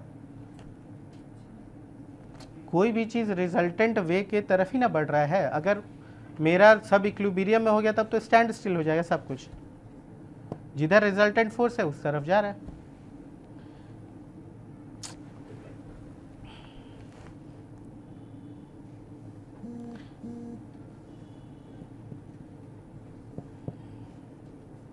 ठीक है, तो ये जेट स्ट्रीम समझ रहे हैं हम लोग। क्वेश्चन उससे आ नहीं सकेगा, हमको लगता है एक ऑब्जेक्टिव क्वेश्चन आना चाहिए जियोस्ट्रॉफिक विंड या उससे रिलेटेड। रॉसबी वेव भी कुछ नहीं होता, वही चीज़ होता है मिएंडरिंग जब होता है वेव हाई एल्टीट्यूड पे।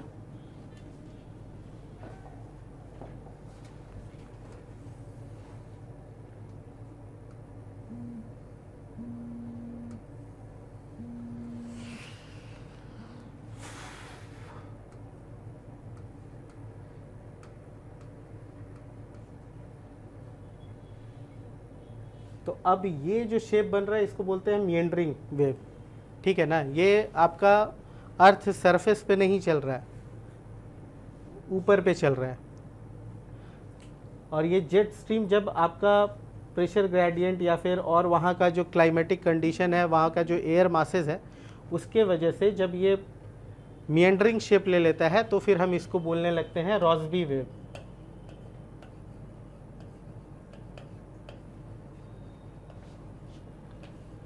ऑब्जेक्टिव में सिर्फ क्वेश्चन एक ही आने वाला है कि रॉसबी वेव्स किस तरह का विंड होता है। तो उसमें अगर ऑप्शन में है कि जेट स्ट्रीम है तो जेट स्ट्रीम मारना है, अगर ऑप्शन में ये है कि जियोस्ट्रॉफिक विंड है तो जियोस्ट्रॉफिक विंड आना है। थोड़ा सा कॉन्सेप्ट क्लियर होगा जिन लोगों का प्रेशर फ्रंट्स क्या प्रेशर बेल्ट्स के बारे में, तो आप लोग विंड बड़ा आराम से समझ सकते हैं पूरा वर्ल्ड में कि कैसे कैसे विंड फ्लो करता है। अब इससे रिलेटेड जेट स्ट्रीम रिलेटेड क्यों है हमारे लिए, क्योंकि हमारा जो इंडियन मानसून है उसमें बहुत बड़ा रोल नहीं प्ले करता, बहुत बड़ा रोल प्ले करता है उसमें हमारा सब ट्रॉपिकल जेट स्ट्रीम, ठीक है ना। ये अभी जो हम बनाए ये पोलर जेट स्ट्रीम है जो कि पोलर फ्रंट के वजह से बन रहा। हमारा मानसून जो इफ़ेक्ट होता है तो मानसून इफ़ेक्ट होता है सब ट्रॉपिकल जेट स्ट्रीम से, ठीक है। इसलिए जेट स्ट्रीम का कॉन्सेप्ट हमारा थोड़ा सा होना ज़रूरी है। दूसरा, टेम्परेट साइक्लोन्स और ये सब भी जेट स्ट्रीम से, हमारा पोलर फ्रंट जेट स्ट्रीम से रिलेट होता है।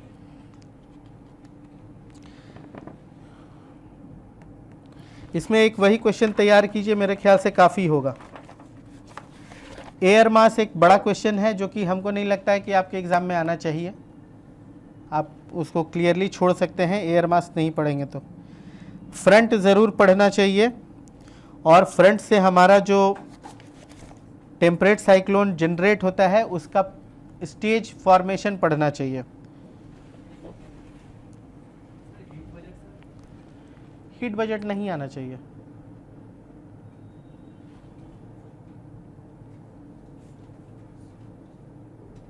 हीट बजट में कुछ खास है ही नहीं, 4 डेटा है। इंसोलेशन हमारा टोटल कितना बच रहा, बादल में कितना ट्रैप हो रहा है, हम कितना रिप्लाई कर रिफ्लेक्ट हो जा रहा है, बस। टेम्परेचर इन्वर्जन पहले यूपीएससी में आया हुआ है आपका छोटे क्वेश्चन में 8 नंबर 10 नंबर में, ठीक है। तैयारी करने का तो कर ही सकते हैं, लेकिन हमको नहीं लगता है कि आना चाहिए,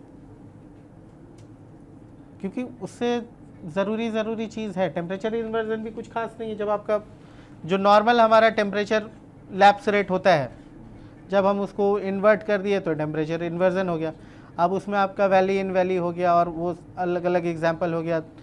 कंडीशन क्या क्या होना चाहिए, तो लंबा रात होना चाहिए, क्लियर स्काई होना चाहिए कि रिफ्लेक्शन पूरा जा सके, वही सब है। उसमें उतना इम्पोर्टेंट हमको नहीं लगता कि आएगा। टेम्परेट साइक्लोन्स हमको लगता है कि आना चाहिए, क्योंकि रिसेंटली हमारे यहाँ पे 2-3 बार आ चुका। ट्रॉपिकल साइक्लोन आया है, टेम्परेट नहीं आया है, लेकिन साइक्लोन्स में ट्रॉपिकल साइक्लोन्स का फॉर्मेशन नहीं आता है, टेम्परेट साइक्लोन का ही फॉर्मेशन क्वेश्चन अच्छा बनता है, इसलिए टेम्परेट साइक्लोन आना चाहिए। पढ़ लेंगे तो बेटर है, नहीं भी तो कुछ खास नहीं है, आदमी को बस उसमें कॉन्सेप्ट क्लियर रखना है कि टेम्परेट साइक्लोन तभी बनता है जब दो कॉन्ट्रास्टिंग एयर मास एक दूसरे से टकराता है, ठीक है ना। अब इसमें फ्रंट बनता है। फ्रंट किसको बोलते हैं? तो फ्रंट कुछ नहीं होता, स्लोपिंग बाउंड्री होता है। एक तरफ आपका मान लीजिए वार्म एयर मास है, एक तरफ आपका कोल्ड एयर मास है, दोनों में यही रहेगा। अब इसमें वार्म फ्रंट कोल्ड फ्रंट में डिफरेंशिएट कैसे होता है? जब आपका ये मूव कर रहा होता है, ये स्टैंड स्टिल है, तो ये उसके ऊपर से स्लैंट चला जाता है, तो वार्म फ्रंट बन गया। वार्म फ्रंट थोड़ा स्टेशनरी है, कोल्ड फ्रंट उसको इन्वेड कर रहा है नीचे से, तो फिर इस स्लोप का बनेगा, तो ये कोल्ड फ्रंट हो गया, ठीक है ना। अब इसी में डिफरेंट स्टेजेस है, जो कि आपको याद हो जाता है तो बहुत बेटर है। स्टेज 1 में कुछ नहीं होता, स्टेशनरी फ्रंट बना रहता है। ये हमारा कोल्ड एयर जा रहा है, ये वार्म एयर जा रहा। जिन लोगों को लग रहा है कि जल्दी भी होगा, तो मेरे को नहीं लग रहा कि इससे ज़्यादा पढ़ने की ज़रूरत होगी। इतना भी जान रहे हैं तो आपको एग्ज़ाम में लिखने के लिए काफ़ी होगा शायद। कोई ज़रूरी नहीं है। हम अभी ये एलिवेशन के बेसिस पर नहीं दिखा रहे हैं, हम आपको मतलब प्लान जो बोलते हैं ना, ऊपर से दिखा रहे हैं कि क्रॉस सेक्शनल क्या बन रहा है। अब जब रीजन वाइज, मतलब कि ये समझ लीजिए कि अर्थ का ये वेस्टर्न यूरोप है ऊपर से, और ये समझ लीजिए कि आपका ओशियनिक मास है, अटलांटिक ओशियन एयर मास, जो इक्वेटर से जा रहा है। तो पोलर एरिया का हवा ज़्यादा ठंडा होगा, तो कोल्ड एयर आपका ऊपर से आ रहा है। एयर मास के ये जो कोल्ड एयर मास है आपका, जो पोलर एरिया से आ रहा है वो ठंडा है, और जो आपका ओशियन वाला है एयर मास, उसके रिलेटिवली गर्म होगा, तो वार्म एयर नीचे से आ रहा है, ठीक है ना। तो यहाँ पे आपका बनता है स्टेशनरी फ्रंट, ये हो गया स्टेज 1। अब जब दोनों एक दूसरे को थोड़ा थोड़ा इन्वेड करने लगेगा, तो फिर आपका बनेगा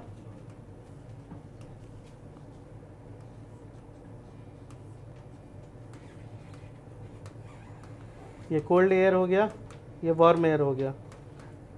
यहाँ पे आपका बन गया वार्म फ्रंट, यहाँ पे बन गया आपका कोल्ड फ्रंट, ठीक है। ये स्टेज 2 हो गया। इसी में फिर दूसरा स्टेज के बाद आता है ऑक्लूडेड फ्रंट। अब ऑक्लूडेड फ्रंट क्या होता है? ऑक्लूडेड फ्रंट कुछ नहीं होता है, जब गर्म हवा को मेरा ठंडा हवा पूरी तरह से ऊपर बना लेता है, तो फिर ऑक्लूडेड फ्रंट बन जाता है।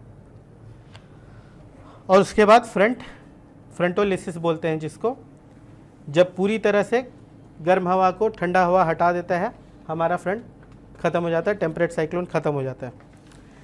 इसके बाद आपके सिलेबस में है एक विदरिंग चैप्टर। विदरिंग पे एक क्वेश्चन बन सकता है कि विदरिंग के बारे में बताइए, टाइप्स ऑफ विदरिंग। जो स्टोन्स का स्ट्रक्चर था वो हमको नहीं लगता आएगा, विदरिंग चांसेस है क्योंकि उसमें वो भी कवर हो जाता है। सर जैसे ये जो टेम्परेट साइक्लोन से क्लाउड फॉर्मेशन का पूछ सकता तरीका कि इसमें ऐसा ही क्लाउड क्यों बनता है? उसमें 40 सारा तरह का क्लाउड बनता है, दोनों अलग अलग तरह के। जब हमारा वार्म फ्रंट बन रहा है उसमें अलग क्लाउड बनेगा, जो हमारा कोल्ड फ्रंट बन रहा है। जैसे वार्म फ्रंट, इसका स्लोप जो है जेंटल है, ठीक है ना, तो इसमें आपको हाई वो वाला क्लाउड कभी नहीं बनता। लेकिन जब आपका कोल्ड फ्रंट बनता है तो यहाँ पे एलिवेशन ये है, तो आपका इसमें हाई क्लाउड क्यूमुलोनिम्बस वो सारा क्लाउड बनता है ठीक है, लेकिन इससे उतना बड़ा क्वेश्चन आएगा नहीं, ठीक है। इसके बाद आता है विदरिंग। देखिए सारा जितना टॉपिक है ना वो अलग से एक पूरा क्लास है, लेकिन उतना टाइम नहीं है कि उसको डिटेल में पूरा पढ़ना चाहिए। जितना हमारे पास टाइम है उसके हिसाब से बेसिक आइडिया होना काफ़ी है। वेदरिंग से क्वेश्चन आ सकता है। वेदरिंग कुछ नहीं होता है, रॉक्स जो डिसइंटीग्रेट होता है, किसी भी तरह से डिसइंटीग्रेट हो, बायोलॉजिकली हो, फिजिकली हो, केमिकली हो, और उससे जो हमारा सॉइल बनता है डिसइंटीग्रेशन को ही हम बोलते हैं वेदरिंग। ठीक है ना। इसमें अब जो हम बोले उसी तरह बांट देना है। फिजिकल वेदरिंग क्या होता है? फिजिकल वेदरिंग में बहुत सारा बोल्डर्स, कॉबल्स, पेबल्स, सैंड, सेल्ट्स कैसे बनता है। जैसे ठंडा एरिया में ठंड बहुत ज़्यादा हुई तो जो कॉन्ट्रैक्शन हुआ पत्थर में, फिर गर्मी हो गया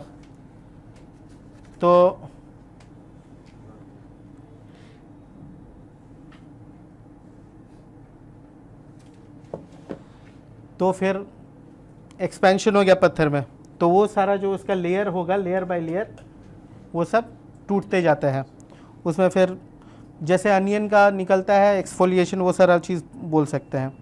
ब्लॉक डिसइंटीग्रेशन होता है, ग्रैनुलर डिसइंटीग्रेशन, ये सारा पॉइंट्स है। एक एक लाइन भी लिखिएगा तो काफ़ी है। केमिकल विदरिंग, पानी से जो रिएक्शन हो, कैल्शियम से जो रिएक्शन हो, हाइड्रोजन से हो, तो उसके बेसिस पे हम उसको बोल देंगे कार्बोनेशन, क्लोरीनेशन, ऑक्सीडेशन, इन सारी चीज़ों से। हाइड्रेशन। बायोलॉजिकल विदरिंग एंथ्रोपोजेनिक हो सकता है और एनिमल्स की वजह से हो सकता है। इसके बाद इतना हम, मेरे को लगता है कि काफ़ी हो जाता है। इसके बाद आ जाता है हमारा इंडियन ज्योग्राफी, जिसमें हमको लगता है कि खाली 2 ही क्वेश्चन बनना चाहिए फिजिकल से, मतलब एक होता है मानसून, एक होता है हिमालय। इसके अलावा हमको नहीं लगता। एक झारखंड पर्सपेक्टिव में हम पढ़ सकते हैं कि राजमहल जो है वो कैसे डेवलप हुआ, या फिर आपका फिजिकल ज्योग्राफी में झारखंड से रिलेटेड एक हो सकता है पैटलैंड्स। तो सविंदर सिंह में एक रांची प्लेटो का बड़ा अच्छा फोटो बनाया हुआ है, जो आप कभी भी झारखंड रिलेटेड क्वेश्चन में उसको यूज़ कर सकते हैं।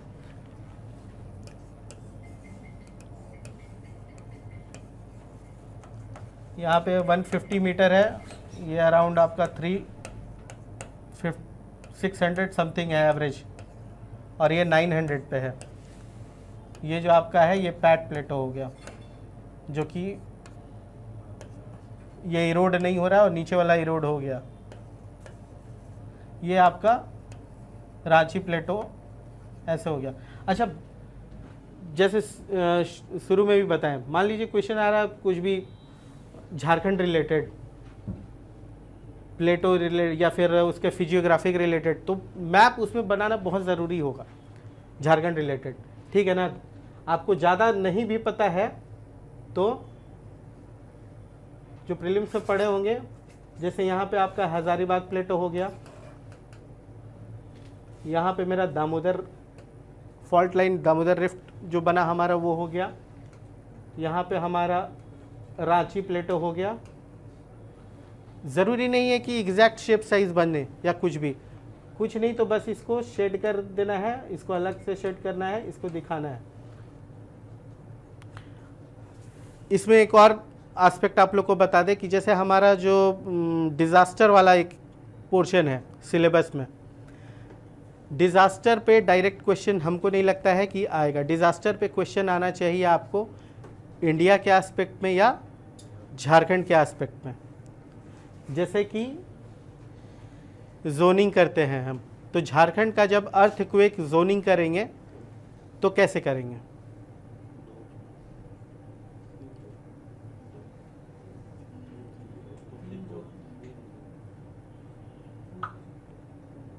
तीन जोन में आएगा, ठीक है ना। तो उसमें आपको दिखाना पड़ेगा कि डिस्ट्रिक्ट वाइज नहीं भी दिखाइएगा तो चलेगा। यहाँ पे आपको मोटा मोटी दिखा देना है कि यही बस आपका जोन 5 में आएगा, साहिबगंज वाला हिस्सा, ठीक है ना। बाकी इसको ऐसे पार्ट दीजिए और हजारीबाग को सेंटर लेके इधर वाला जो रीजन है सटा हुआ वो आपका जोन 3 में आ जाता है। जोन का नंबरिंग तो इस बार चेंज हो गया। क्या जोन का जो नंबरिंग था वो तो चेंज हो गया था। नंबरिंग चीज हो गया, नहीं समझे हम। जैसे कि पहले जो हाई वर्ल्ड ऐसा था ना, तो चेंज कर दिया गया। ठीक है, क्या दिक्कत है। जो जोन है उसी से आप जोन भी मत लिखिए, जोनिंग याद है तो लिख दीजिए, ठीक है।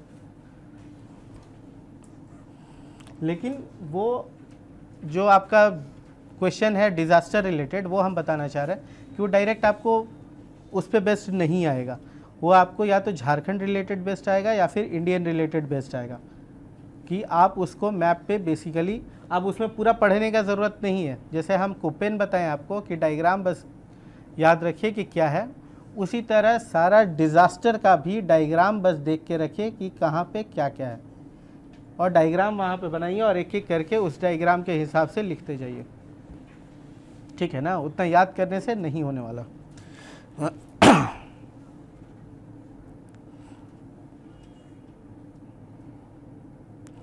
मॉनसून आएगा फिर, आपका इम्पॉर्टेंट चीज़ है हमारा जो इंडियन ज्योग्राफी में आता है, ठीक है ना।